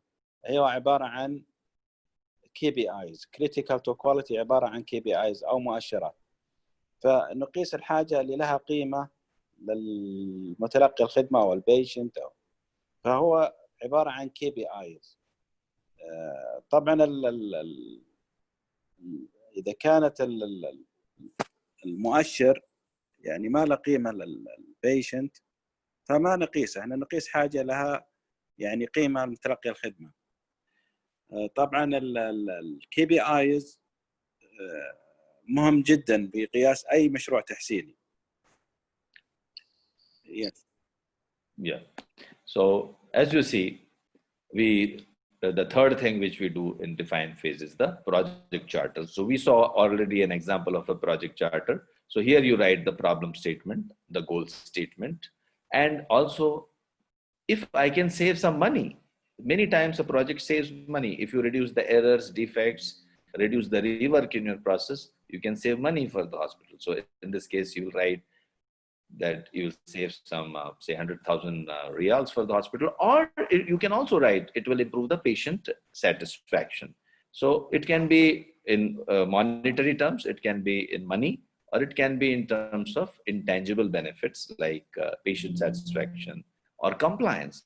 Maybe sometimes the government wants you to fulfill some rules and regulations. So some projects you can do. Many times we are not fulfilling all our rules and regulations set by the government. So you can even do a project there. So this is how you can do a problem statement, goal statement, and financial opportunities. Then you should write the scope of the project, means this discharge time I'm trying to reduce for the whole hospital or only for this particular ward or for this particular department. You can write that. And also you can write the high-level project milestone when you are going to complete each of the phases. So this is a typical project charter.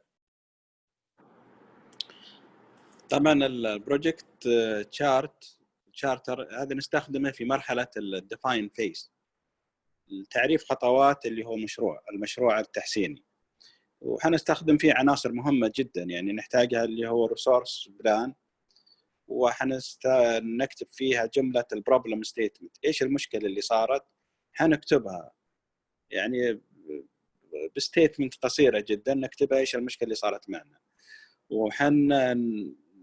نكتب الهدف من تحسين المشروع، الجول ستيتمنت، والجول لازم يكون على سمارت جول، اهداف ذكيه، يعني يكون الهدف من التحسين ايش هو نذكره. طبعا اي مشروع تحسيني نستخدم فيها السكس سيجما يعملنا اللي هو التقليل من الهدر، التقليل من الهدر المالي، التقليل من هدر البروسيس العمليات، فيعني يعطينا صراحه بنفيت او منفعه من المشروع التحسيني. الفريق برضه فريق اللي يعملون على تحسين البروجكت ممكن ان نذكر اسمائهم نكتبهم وكل واحد ايش دوره. السكوب يعني المشروع هذا على اي سكوب، على اي خدمه يعني موجوده او على اي قسم اللي داخلين بالمشروع التحسيني. السكوب النطاق الخدمه اللي نحاول نسوي بها عمليه التحسين، وحنكتب اللي هو كاستمر سيتي كيوز اللي هو المؤشر اللي حنكتبه مثل الويتنج تايم، والهاي ليفل مايلستون يعني ايش الحاجات اللي ممكن ان نحصل عليها او النتائج الرئيسيه او المايلستون من بعد ما ننفذ هذا المشروع. Okay. Yeah. So you know, that problem statement should tell me what is the problem, where is the problem, since when is the problem, but it should not mention why is the problem. So we should not write why is the problem, and also we should not blame blame anyone in the problem statement. And the goal statement should be smart, like specific, measurable, relevant, achievable, and time bound. So it should be smart goal statement. So problem statement, it should be having what, when, where, but no why and no who, means who is responsible for the problem. Only the state the problem, don't assign a reason. And the goal statement should be time bound, means you should tell this project by December 2020 I will reduce the discharge time from 5 hours to 3 hours. So what I'm doing, I'm very clearly indicating that my discharge time I will reduce by 31st December, means it is a time, and I'm going to reduce from 3 hours or 5 hours, whatever it may be, to less than 1 hour in the next 6 months. طبعا البروبلم ستيتمنت يعني ممكن نكتبها بطريقه يعني ما تكون يعني من اللي عمل المشكله. لا، احنا ما نبحث من اللي عمل المشكله، احنا كيف صارت المشكله. فنكتب الجمله، احنا ما نلوم احد، احنا نلوم النظام نفسه. فنكتب الجمله تكون كيف حصلت المشكله، ونكتبها بطريقه يعني مختصره. طبعا الجولز حيكون على اللي هو سمارت جول زي ما ذكر، اللي هو specific, measurable, achievable, realistic and time bound. يعني يكون يعني محدد وقابل للقياس، قابل للتطبيق، معقول ومحدد بوقت. Okay. Yeah. So we saw that define phase, Sybok, and then CTQ and project chart. Then measure phase, we collect the data. So now we are learning the different tools and techniques of the DMAIC phases. Very briefly, we'll be covering. So we already saw there are two types of data, continuous and attribute. So that is one thing. Second thing is, when we have got continuous data, we can measure it in histogram. And once we have done, we go to the analyze phase. In the analyze phase, also one more thing which we do in measure phase, which we are not learning in yellow belt right now, we also calculate sigma level. Okay, so 6 sigma. 6 sigma means you are having very, very less defects. 3 sigma means you are having more defects. 1 sigma means you are having lots of defects. So if this will tell you the history and how, what do we indicate and what do we mean by 1 sigma, 2 sigma and 3 sigma. So very briefly, means right now the calculation part we will not be discussing, but we'll just tell you, you'll get a brief idea about what is 1 sigma, 2 sigma and 3 sigma. So as the sigma level increases, as the sigma level of your process increases, your quality level increases. So here, when you are looking at sigma level,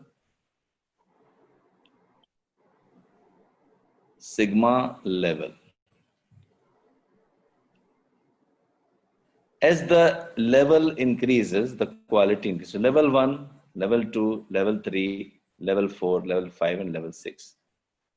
So as the level increases, the quality also increases. Now, how do you measure that?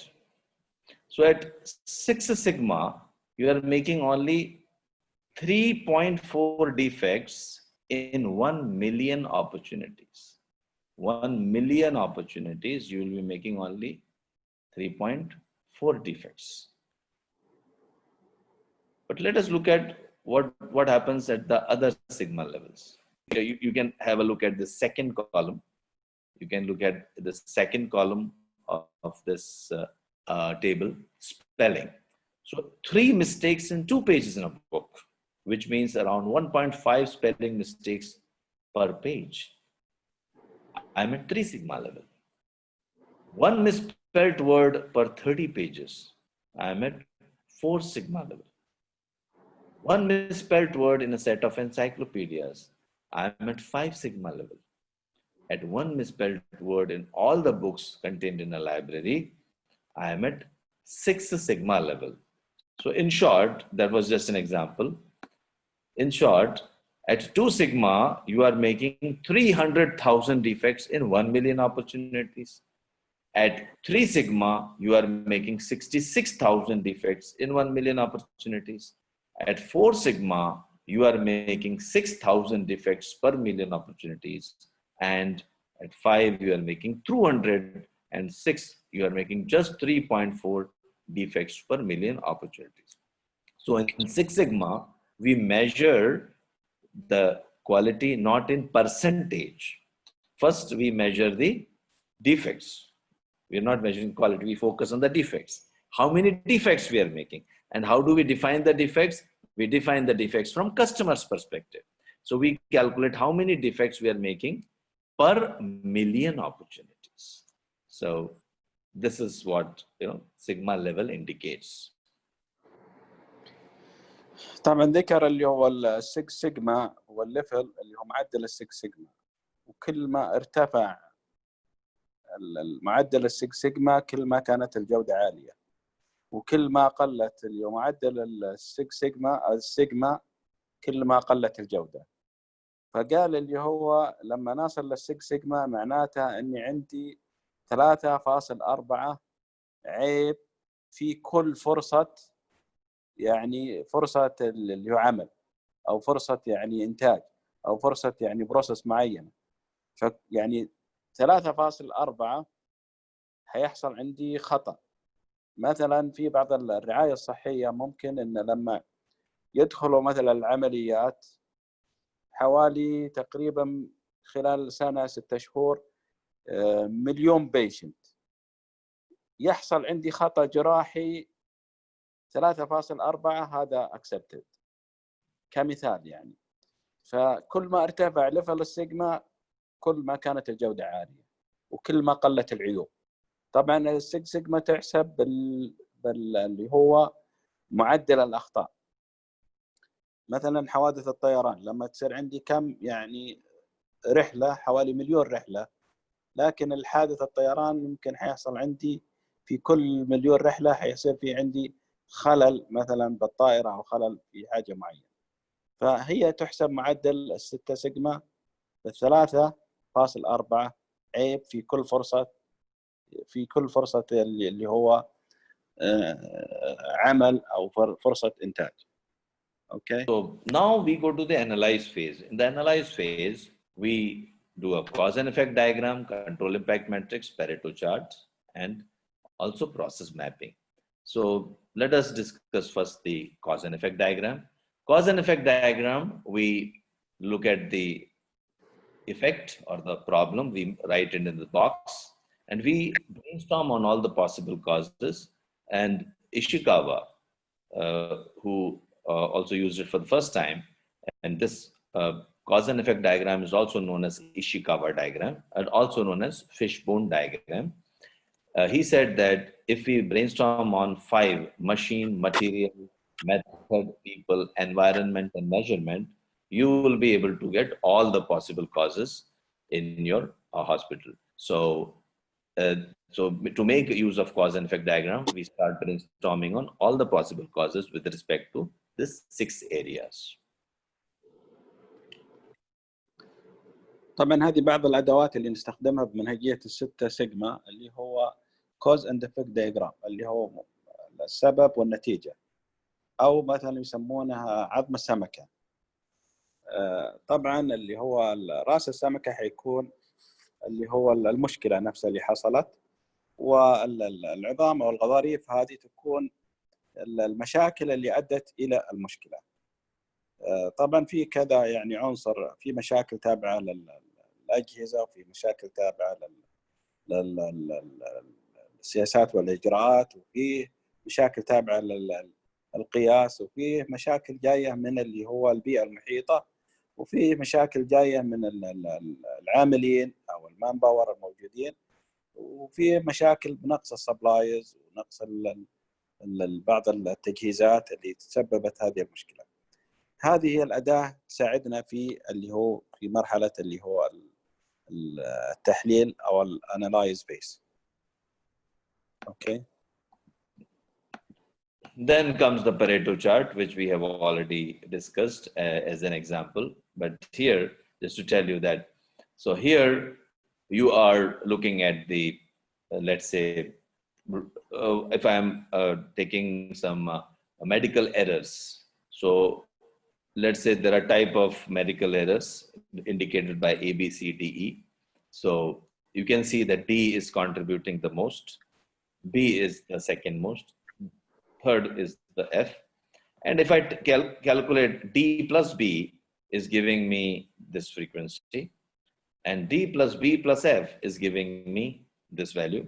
So what I'm doing here, I'm looking at the frequency, cumulative frequency chart. This is known as cumulative frequency, which is the addition of all the frequency or percentages. And at 80%, I draw a line, and 80% I find that these three reasons are the main reasons for the medical errors. So I will focus only on these three reasons if I want to reduce the medical errors. طبعا هذا اللي هو تحليل باريتو ويساعدنا في اللي هو فهم المشاكل الرئيسية اللي هو 20%. لما نستخدم 20% يحسن تقريبا 80% من اللي هو المشاكل. فلما نجمع احنا نلاحظ ان دي هي اعلى حاجة موجودة عندي، هذه اللي راح نشتغل عليها. فاذا جمعنا الاف مع الدي هيعطينا اللي هو تقريبا حوالي 40% من المشاكل. فلما نجمعهن كلهن حيعطوا لي هي 80%. هي 80% من المشاكل او الفريكونسي او تكرار المشكله، فتحسب كنسبه تراكميه. النسبه التراكميه هي تعطيني المشكله.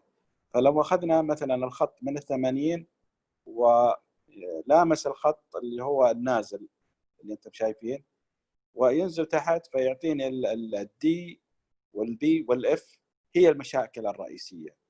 اذا اشتغلنا عليها وحسناها يتحسن عندي يعني حوالي 80% من المشاكل.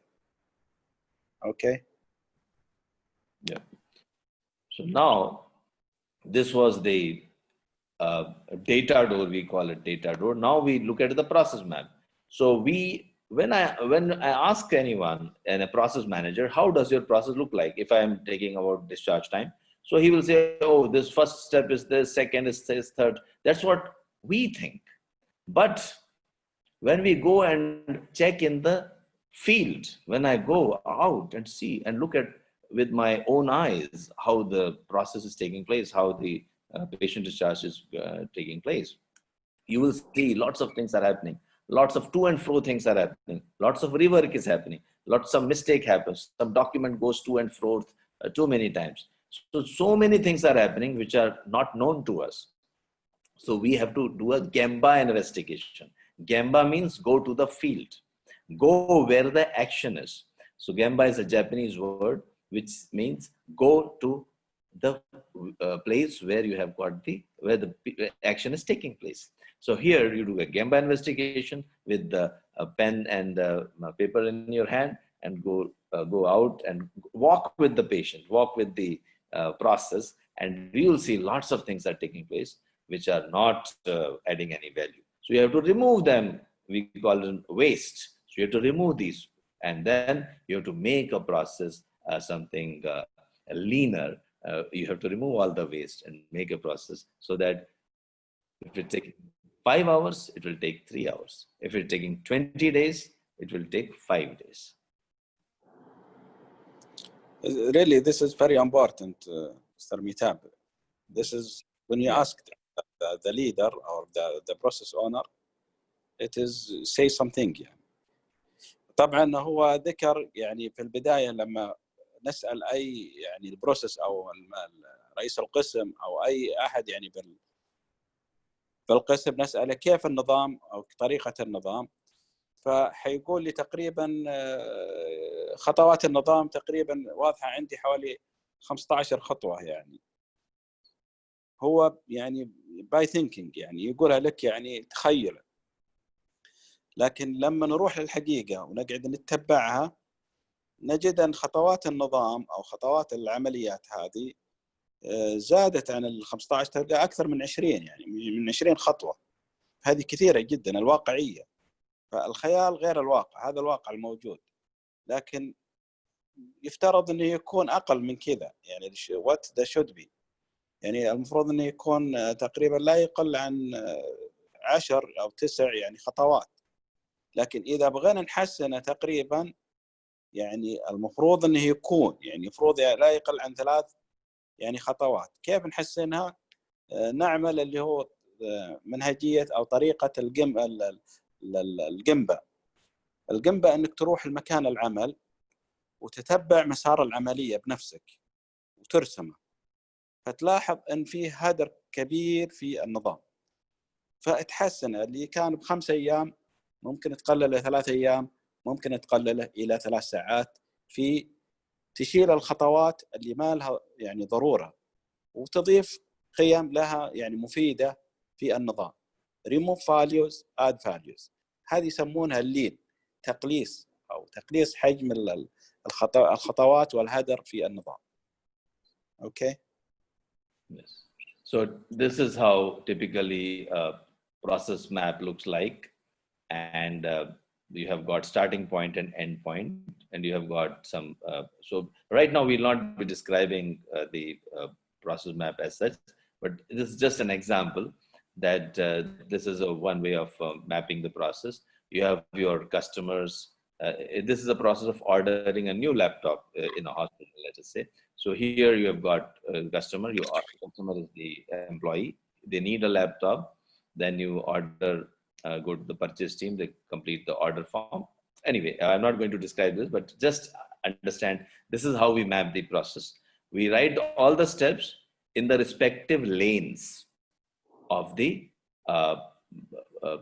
performers. So whoever is performing that particular activity, so we write in that lane. We also call it as a swim lane technique, also known as function deployment method. So this is one way of doing a value stream mapping. So here you are writing the step. So you can see that lots of decision making is taking place here. Order complete, not complete. Now here you will see that there's an opportunity for rework. Is order complete? No. It goes back. It's all rework. That means it's a waste. Why are we not making sure at the first step that you won't even place the order if your order is not complete? So make it right the first time. So that is what we are intending to do. So these opportunities, whenever we have got rework, these are the areas of improvement. طبعا هذه رسم اللي هو تدفق مسار العملية نرسمه، وفيها اللي هو الشكل الدائري هي البداية وتكون النهاية، وفي عملية اللي هو زي المثلث هذه هي يا يس أو نو. أنت نلاحظ عند يس السهم رجع ثاني مرة، فهذا يعني المفروض أنه ما يرجع، يعني يكون يعني نعمل الشيء صحيح من أول مرة يعني. فنحاول أن نقلص من الخطوات هذه، وهذه تعتبر اللي هو فرصة أو opportunity for improvement. remove it، ممكن remove it طبعا بناء على يعني قياسات، بناء على اللي هو أرقام أو إحصائيات إحنا يعني جمعناها بالبداية، وممكن إنك بعض الخطوات ما تحتاجها وبعض الخطوات ممكن إنك تضيفها. فنحاول نقلص من اللي هو يعني تدفق مسار العملية. كل ما قلصنا من المسار تدفق العملية كل ما كان يعني قللنا من الخطأ ما يحصل، ما يصير فيه أخطاء. Okay. Yeah. And here we do process mapping analysis. So we identify the waste or the non-value added activity. So how to identify non-value added activity? If it is not transforming the input and bringing it closer to the completion, it is non-value added. If it is not performed right the first time, it is not non-value added. So if you are making a mistake and again correcting the mistake, it is wasting the time and resources of the hospital. That means it is non-value added. It is like first time you wasted the time and you also wasted the resources. So that means it's waste for the hospital, and it's non-value added. The customer should be willing to pay for the step. So if the customer may be internal or external. The external customer example is patient. Internal customer example can be like if you are processing a blood sample. So the lab can be or physician can be the customer in this case, because he or she is interested in the sampling output. So here, any of these conditions, if they are not being met, that means we are having waste or non-value added activity. طبعا هذا البروسيس مابينج اناليسيس، نحلل مسار العمليه. يعني تلاحظ ان بعض الخطوات او الستبس او الترانسفير مثلا ترانسفير يعني ممكن يكون فيها بعض الويست، فنحاول انه يعني بعض الويست ممكن ويست بالتايم او الهدر بالوقت، فممكن انه يعني ريموف فاليوز، يعني يشيل القيمه هذه ما نحتاجها. او ممكن بعض الخطوات ممكن يعني ما تؤدي الغرض الصحيح او عمل الشيء الصحيح. do the right thing right in the first time، نعمل الشيء صحيح من اول مره. طبعا اكيد ان اللي راح يتاثر فيها الكاستمر، والكاستمر هو متلقي الخدمه سواء كان مريض او طبيب. يعني ممكن ان الخدمه هذه اذا كانت ما لها قيمه لي ما راح يعني ما تهمني، لكن اللي تهم المتلقي الخدمه هو اللي راح يدفع لاجل الخدمه هذه تستخدم مثلا بالقطاع الخاص. يعني انا بدفع يعني مبلغ معين، لكن بعض الخطوات ما تهمني، فنحاول ان ما نحطها يعني بالبروسيس. فالهدف منها هي انك تراجع اللي هو الخطوات النظام، وتشوف القيم المهمه والقيم الغير مهمه تشيلها من النظام، وتقلل اللي هو الفجوات في النظام، وتلقائيا حتقل معك الاخطاء. Okay, thank you. Yeah. So the 7 or 8 ways which we have or which we see in our organization is known as these are the 7 or 8 ways. Waste of intelligence means if the surgeon is waiting for the operation theater to be made ready, that means he's wasting his time. We are wasting his important precious time. So that means it's a waste of his intelligence.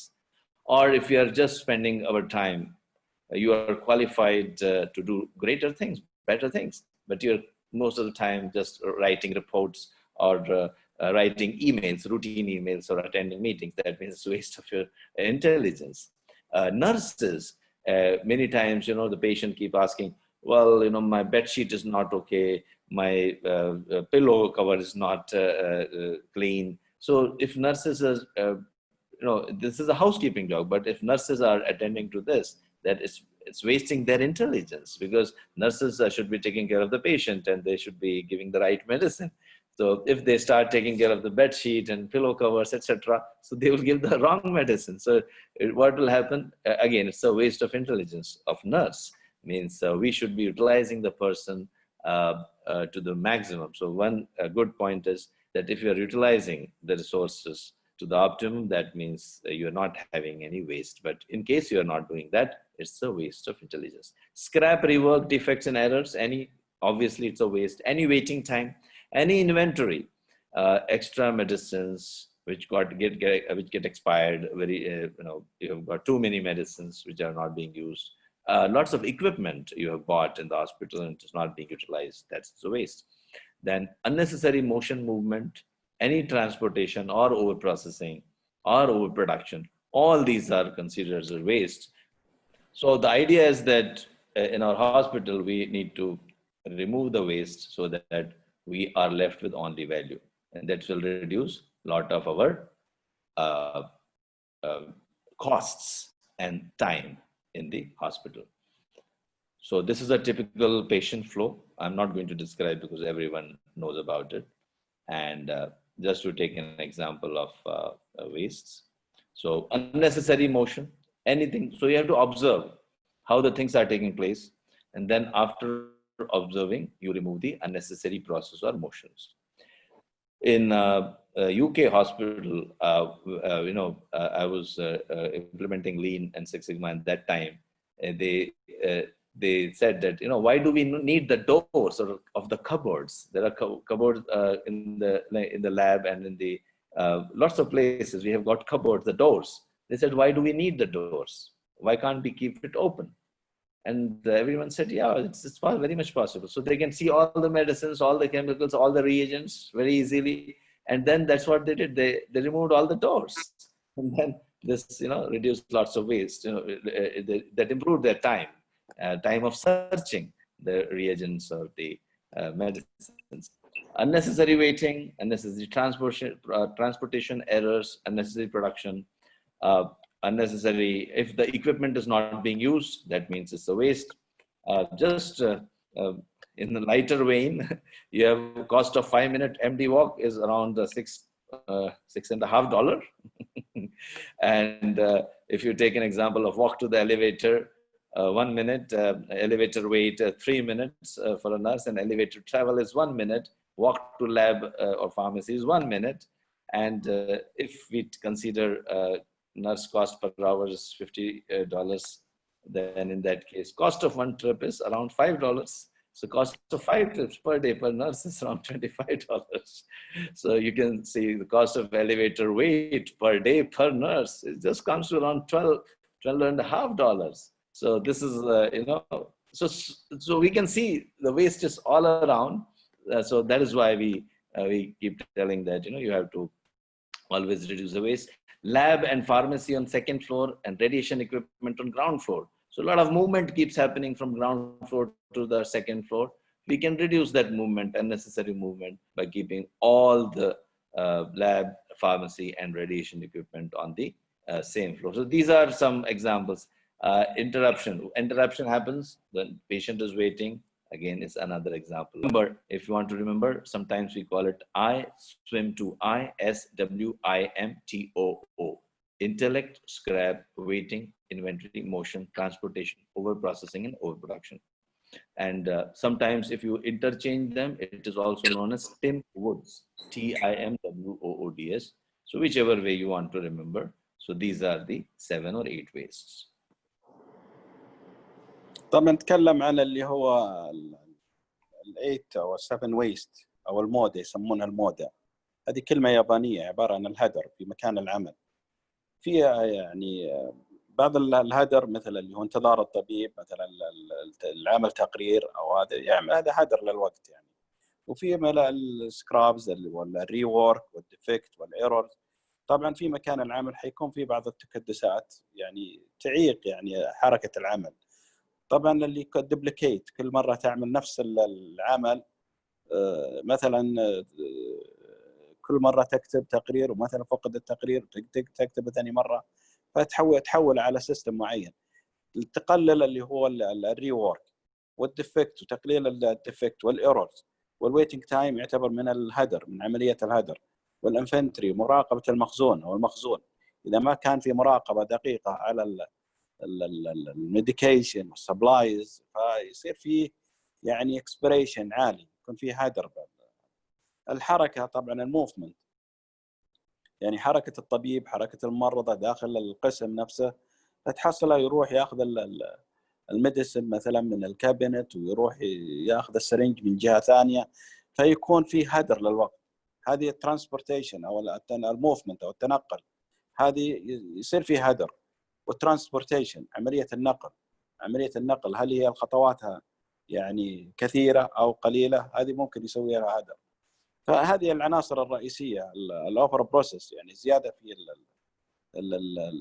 المعالجه او عمليه البروسيس او عمليه النظام، زياده في الخطوات، هذه تعمل لي ويست. طبعا والانتاج الاوفر برودكشن هذه يستخدمونها خاصه بالصناعه. هذه برضه تعطيني اللي هو يعني هدر في اللي هو الوقت، هدر في العناصر تقريبا العناصر الثمانيه او السبعه لازم نركز عليها في مكان العمل. اوكي. Yeah. So once you map the process, for each process step, you have to ask 5 questions. Can I eliminate that step? Can I simplify that step? Can I combine that step with some other step? And 2 process steps can be combined sometimes. And can I automate? Nowadays, a lot of automation is happening. We can automate lots of processes. So can I automate, or can I make them in parallel? Parallel means simultaneously I can do two activities. So we have to ask every step. Like if I have 10 steps, for every step I have to ask 5 questions. So if I have 10 steps, I'll be asking 50 questions. So can I eliminate? Can I simplify? Can I combine? Can I automate? Can I parallel? It's known as escape analysis.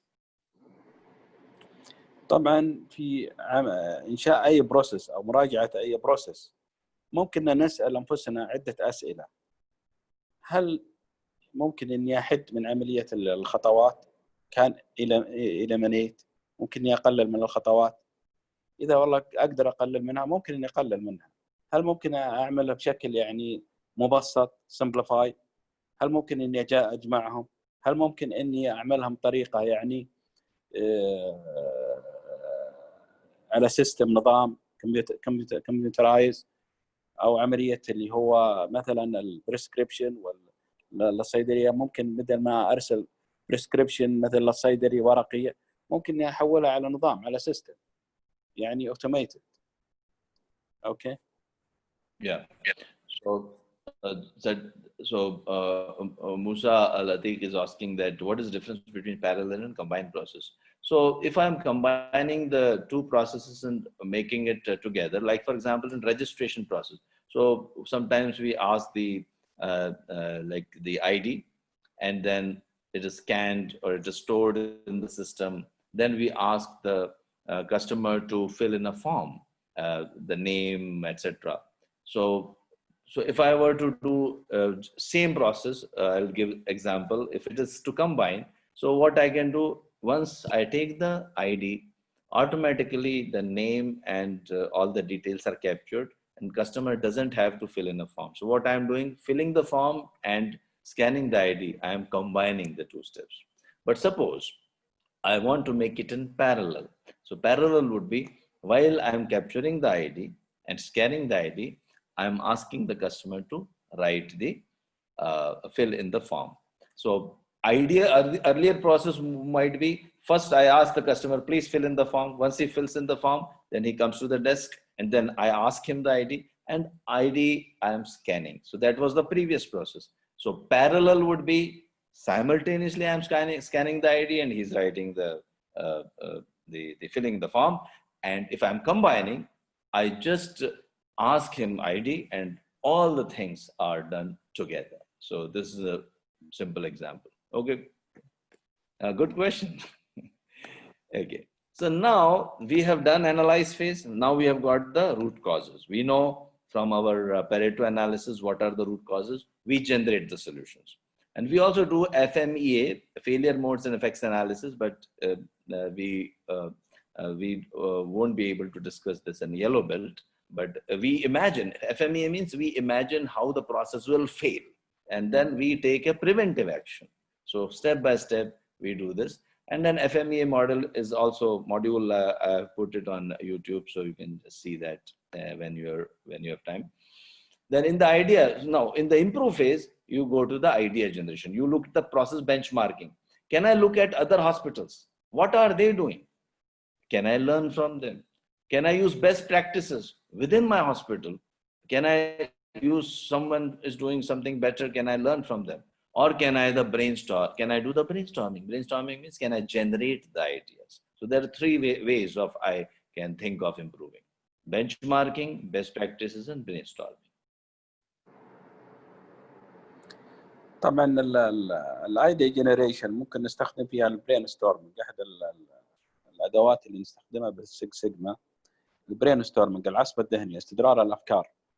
فيعني كل الافكار اللي راح نجمعها ممكن انها تكون الافكار يعني مقبوله نقبلها، لكن احنا ما نبحث عن جوده الافكار. المرحله هذه احنا نبحث عن جميع الافكار اللي تدور في تحسين العمليه، فما نركز في جوده الافكار في الوقت الحالي، بعدين نسوي لها فلتريشن ونختار يعني حسب الاولويه. اوكي. Yes. So there are some rules of brainstorming. So we won't be discussing much about it. And there are different types of brainstorming: round robin, anti-solution, 65. All these tools and techniques. Also, we have put videos on our channel. So whenever you have time, you can just see. The idea is that in improve phase, you use any technique. You can use your own technique also, and then generate the ideas. Now, these ideas should be related to the root cause. So that is very important. And once you have improved that, you would like to sustain the gains. So when you are sustaining, like if you don't sustain, suppose you improve, you feel happy, oh, my discharge time of the patient is reduced. But after some time, you know, after 2 to 3 months, it goes back to its original state. So in that case, that means your control phase is not in place. That means you have to put some control systems in place. So in the control phase, we ensure that the process doesn't go back to the original state. طبعا بالكنترول فيس هذه مهم جدا. لما نعمل اللي هو التحسين هنشوف طبعا المسار العمليه قبل التحسين before improvement، مثل اللي هو زياده رضا متلقي الخدمه، فزاد عندنا بعد ما عملنا المشروع improvement. فالهدف من الكنترول فيس هو عمليه استمراريه الخدمه بالشكل الصحيح، ما يكون في اختلاف. sustainability يعني الاستمراريه، استمراريه التحسين ما يصير فيها اختلاف. فاذا صار فيها اختلاف يعني بعد اللي هو successful بروجكت نحاول ان نرجعها لمسارها الصحيح. فالكنترول ممكن نستخدم فيها عمليه المؤشر وعمليه الكنترول شارت. كل ما ارتفع معي يعني يكون ان محسنين، مثلا اللي هو زياده رضا متلقي الخدمه. لكن كل ما قل نرجع ونسوي اللي هو مشاريع بالتحسين، نسوي عصف ذهني، نسوي برين ستورمينج، ونسوي اللي هو الفيشبون، ونسوي الخطه ثاني مره ونحاول نرجع المسار الصحيح. Okay. If I take the example of discharge time, so we took a discharge time, we collected some data of discharge time in a hospital. So this was the collected data in minutes, discharge time in minutes. I can quickly make, I think this is just graphical techniques, so I don't think you will need any Arabic translation right now for this. So here I'll just, because of our time duration, I'll just quickly do it for you. So here, baseline discharge time. This will give me the histogram. It tells you my mean is 303 minutes and standard deviation is 25 minutes. So this is the histogram. This tells me how my process looks like today. Then I can make a cause and effect diagram. Here I have listed down the causes. Man-related causes, staff not available, skills, motivation. Machine-related causes, no equipment, old equipment. Material-related causes, no stationery, a document is missing, excess medicine, and so on and so forth. We have got all the causes related to different branches of our fishbone diagram, and we can quickly make it in just no time. I just click the right buttons, and as I told you, it's not that difficult, very easily. Anyone, you don't have to have any mathematical background. Earlier, 20 years back, when we were learning Six Sigma, you have to have, you know, mathematics background. But today, it's not required. You should be, you should have skills to play on the computer keyboard. That's it. So as long as you know how to click the right button, click on the computer keyboard or your iPad or wherever you are, you know, that will be, you know, generating all the things for you. So it's very, very easy to do a project nowadays. The best part is that, you know, because of these tools. Now, if let's say these are the causes, I give all these causes to my person who's, let's say 2 nurses are helping me to collect the data. So I tell them, okay, whenever there is a delay of patient discharge, please write the reason. So they have written the reason, like first patient was reporting not accurate, discharge time delay, attendant not available, pharmacy delay. They've all written down it. And then we have listed down like what is the reason and what is the frequency. In Minitab, you don't have to make this table also. Usually when some of you might have made Pareto, you may have to make the table. You don't have to make a table in Minitab. You know, you have all the reasons here. Minitab will count itself, how many times this particular reason appears. So I can do stat, I can ask for a Pareto chart, and then it gives you the Pareto chart. It counts by itself. Reporting not accurate, how many times? 27 times. Staff not available, how many times it is appearing? 23 times. And pharmacy delay, 11 times. So on and so forth. And the percentage contribution is also mentioned here. So 29% for the first cause, 5% for the second cause, 12% for the third cause. And if I see together, 1, 2, 3 together, it is giving me 80% of the causes.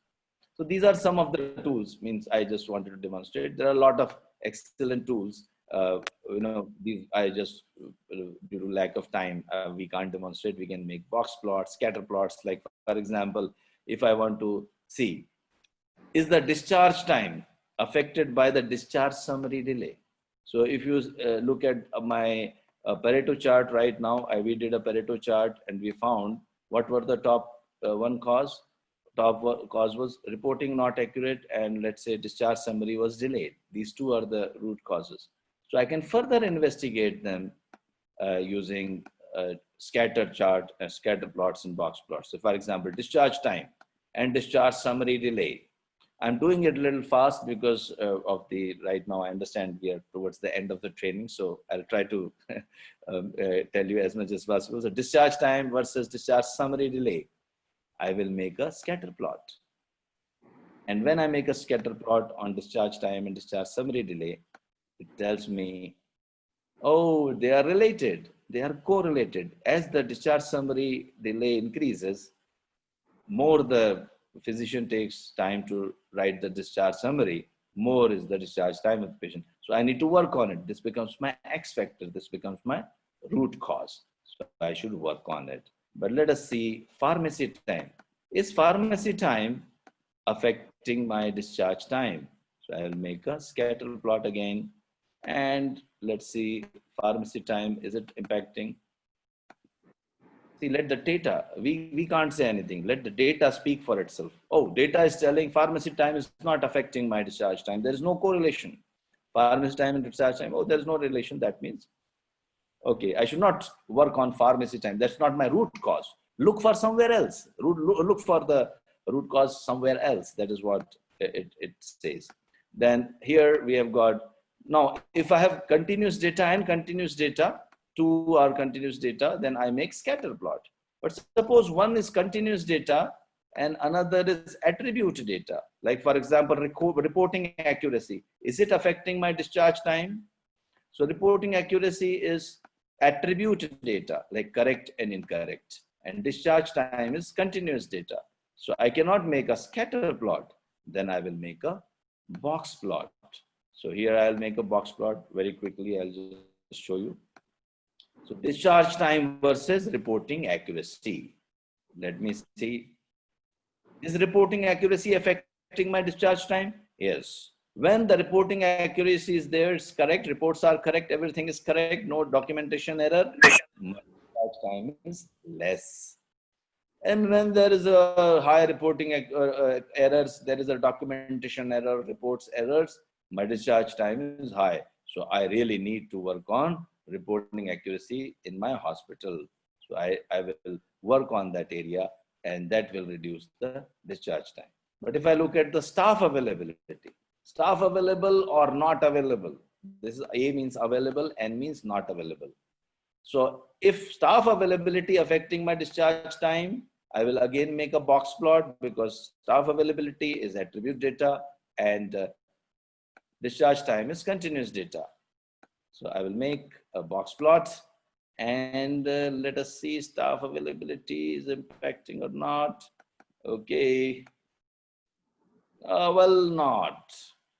You know, staff is available or not available, still my time is 3 to 5 hours, you know, almost same. So, you know, I should not think that, you know, if I increase the staff, it will really, you know, reduce my discharge time. Maybe something else. Staff availability may be the cause for some other issues, some other problem, but not for the discharge time. This is what this analysis is telling. It's just an analysis, just an example. So this is how you do a program, a project, improvement project. So here, yes. So Aminuddin Abdul is asking, you talked about how waste contributes to process. How can the Swiss cheese model contribute to waste in any process? Yes. So in the Swiss cheese model, and those who know about the Swiss cheese model, because there's no time to describe the Swiss cheese model, so I'm assuming many of you know that. So one error leads to another error. Now, if you are able to, you know, okay, let me make it very quickly so that, let's say you have the Swiss cheese, you know,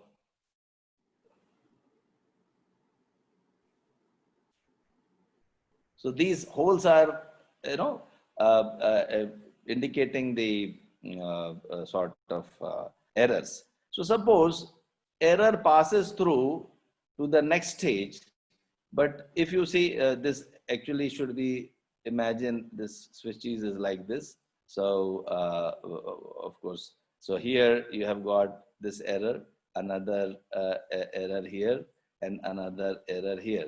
So this error, when it passes to this, it passes through, but here it is stopped because here there is a check. But if you look at this error, it passes to the second stage, it is not checked there, and it passes through the third stage, and of course it leads to damage or a defect, which of course leads to some incident. So in this case, this is known as the Swiss cheese model. So here, how waste contributes? Yes. So first of all, the error, that error itself is a waste. So any error, why should you have an error? Why should you have these 3 errors in the first stage? Why should you have these 2 errors in the second stage? Why should you have these 3 errors? So there is something called as poka-yoke. You know, it is known as mistake proofing. We teach this in Greenbelt in detail, mistake proofing. So here you apply mistake proofing, poka-yoke, so that you are not able to commit a mistake. Even if you want to commit a mistake, you cannot commit a mistake. Like for example, you cannot attach nitrogen and oxygen. You know, if you remember, if you know that, of course you know that nitrogen and oxygen, the connections are different. So even if you want to connect nitrogen to oxygen, you cannot connect. So this is a poka-yoke, means you cannot commit a mistake if you don't, you know, even by mistake. So by mistake also you cannot commit a mistake, also known as fool-proofing. Even a foolish person cannot commit a mistake. So that is just, I hope you got the answer. Of course, I'm there, although we have just finished the training, but the time, but I'm there to answer questions, and you know, we'll be happy to answer questions if you have got. And if you permit me, and if you have, we have some time, I can show a project also very quickly, up to you, if that is fine. So although the theoretical part we have already completed, but I'm just showing you a project. Very quickly we'll go through. I know the time is over, but just give me 5 more minutes and we'll very quickly, both of us will just complete this together. So this is an improvement project where we wanted to reduce the medicine dispensing time. So earlier it was 20 minutes and now it is, our goal statement is 10 minutes. يعرض بعض المشروع اللي اتعمل على منهجية السكس سيجما هو تقليل الهدر بالوقت. فمثلا البروجكت تشارتر اللي هو البزنس كيسز، طبعا الجول ستيتمنت هو تو ريديوس اللي هو تقلل اللي هو الديسبنسنج، اللي وقت الديسبنسنج اللي هو عملية الصرف الأدوية من 19 دقيقة إلى 10 دقائق، طبعا خلال اللي هو ديسمبر 2011. هذه طبعا يعتبر الهدف، هذا هو هدف سمارت كور. Okay. Yeah, and we have a project charter where we list the roles and responsibilities, and very quickly we'll take you, like, this is the Sybok. As there is less time, and I understand we should be winding up in the next 5 minutes, so I will just take you through. This is the Sybok. Then we map the process. This is the process mapping, and these are the value added, non-value added analysis. So every step we have described, and which is value added, which is non-value added, it is listed. And after that, we do a cause and effect diagram. Why the medicine dispensing time is high? All the causes are listed. Then finally, we choose 5 or 6 causes based on control impact matrix. So this is the why, the medicine dispensing time. Encoding time, these are the encoding times. Sorry, these are the X factors. So encoding time, number of items, types of clinic prepared by, preparation time, issuance time, etc. These are the X factors. And once we have this, we calculate the sigma level of the process, which is around almost minus 0.37. And we would like to make it, so 1.13. 1.13 is the sigma level. So we proceed, we map the process. Using box plots, we prove that, yeah, profiler is affecting my time. Number of items, the scatter plot shows, oh, not affecting. Then Pareto chart indicates type of clinic, like cardiology, spinal clinic, and neurology. Yeah, they are affecting. These are the root causes. And similarly, you have got preparer affecting this. And then finally, you have got dispensing time, and then analytical tools used. And you come out with the ideas, solutions to the ideas. These are the root causes. You have got the solutions. Once you implement the solutions, you find that the medicine dispensing time has reduced. So mean has shifted, and also the variation is also reduced. Due to lack of time, I just finished it fast, and maybe doctor can summarize this also very briefly. هو عملية عرض الخطوات كيف تعمل المشروع التحسيني. خطوات يعني كلها اللي ذكرناها بالسابق، عملية يعني تذكير جميع الخطوات وكيف تستخدم التولز والديماك ولا سايبوك جميعها، يعني تقريبا يعني باختصار، والبروسيس مابينج كيف تعمل لها، والاكتيفيتيز كيف تعمل الخطوات او الخطة التنفيذية. طبعا هذه كلها خطوات للمشروع التحسيني. طبعا هي باختصار كلها جميعها يعني كيف تستخدم الفيشبون، عملية اللي هو تحليل النتائج. طبعا كلها خطوات يعني استعراض المشروع، طريقة مشروع التحسيني. فممكن كل واحد يقدر يعمل المشروع التحسيني، لكن بعد ما يتعلم كيف يستخدم البرامج الإحصائية اللي ذكرها قبل شوي، هي عملية بسيطة وتدخل بيانات وتقدر تعمل مشاريع تحسينية كثيرة. Just I think it's summary what you are doing, Dr. Amitabh. It's just summary how to do the project. Yes, that's great. So I think, yeah, so we have virtually completed our full here. We have got who wants to be a millionaire, and here I'll be showing you one question, and what you have to do is you have to answer the question. Now these are all greenbelt questions, so if you are able to answer, we can think of giving you a greenbelt certification also. So please, if you want, let me share one or two, three questions with you. Yes, so ready to play the game?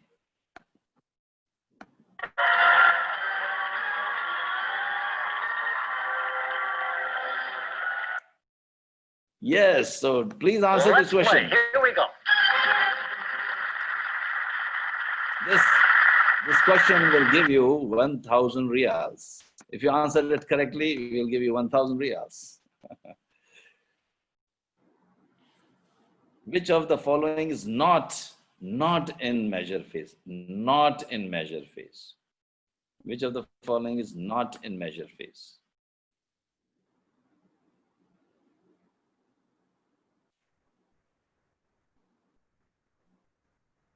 This is definition of Y, proposed solution, which is not coming in measure phase. Can someone answer this question?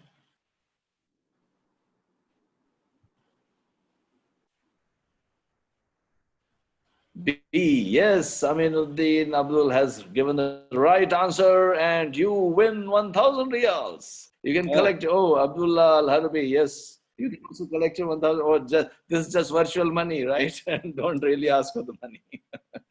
Okay, so good. Very good. Second question, you're right. So this question was, what is the input to a process is called? Inputs. X or the Y, or out of scope, or gauge R and R. Inputs to the process are called. So iPhone 11 and Abdullah Al-Harbi and Melissa Villacote and Myra and Manisha Mohan.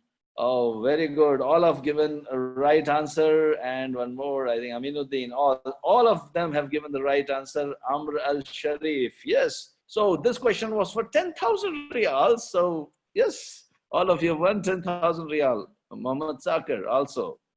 So very good, excellent. Now let us go for the next question. The output of a process is,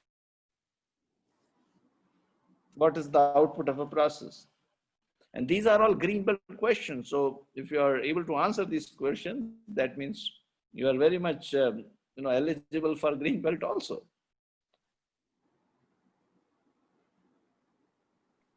So we have Dr. Shalabi, Myra, Abdullah Al-Harbi, Muhammad Sadiq, and Munif, and Khai, and Aminuddin, and Muhammad Sakir.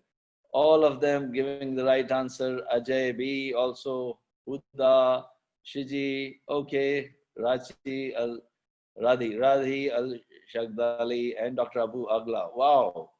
So I think all of you now, how much should I give? 50,000? Yes. So this is 50,000 question and you have won 50,000 reals. Very good. Now let me ask this is a tough question. Let me explain to you. In fact, these are all green belt questions. So, let me explain. Which is the basic, which uses basic tools to reduce process variation. PM means process mapping, CE means cause and effect, CE means cause and effect, and SOP means standard operating procedure. Yeah. So which of the tool is a basic tool, which which you have learned already. So I am sure you have learned some of the tools. Two of the tools you have not even learned, so I'm sure they are not the answer. So which is the basic tool to reduce process variation? We are talking about the variation. Process variation, just rethink on it. Pareto analysis is giving the root causes. But what is the basic things? If you just follow that, SOP means standard operating procedure. Yeah, standard operating procedure. Process mapping. Yes, so now we have Ajay. So this is a 100,000 real question. And Myra and Dr. Shalabi and Khai and Munif and Eliza, Manisha Mohan, Dr. Abu Agla, Abdullah Al-Harbi. Wow, so many people. Harleen, Onatek. Very good. So all of you win 100,000 each, 100,000 real each. Now you have to tell us finally that what you're going to do with this 100,000 real. So anyway, I think we have tested you, and you have really excelled. In fact, you should not be only given yellow belt, but you should be given a green belt also. Anyway, so this is what. So we'll like to thank everyone for nice participation, and you are really great participants, and we are happy that all of you are now you conducting them. And also please subscribe to our Anexas channel, and also stay connected. So thanks a lot. Thank you everyone, and goodbye from Anexas team.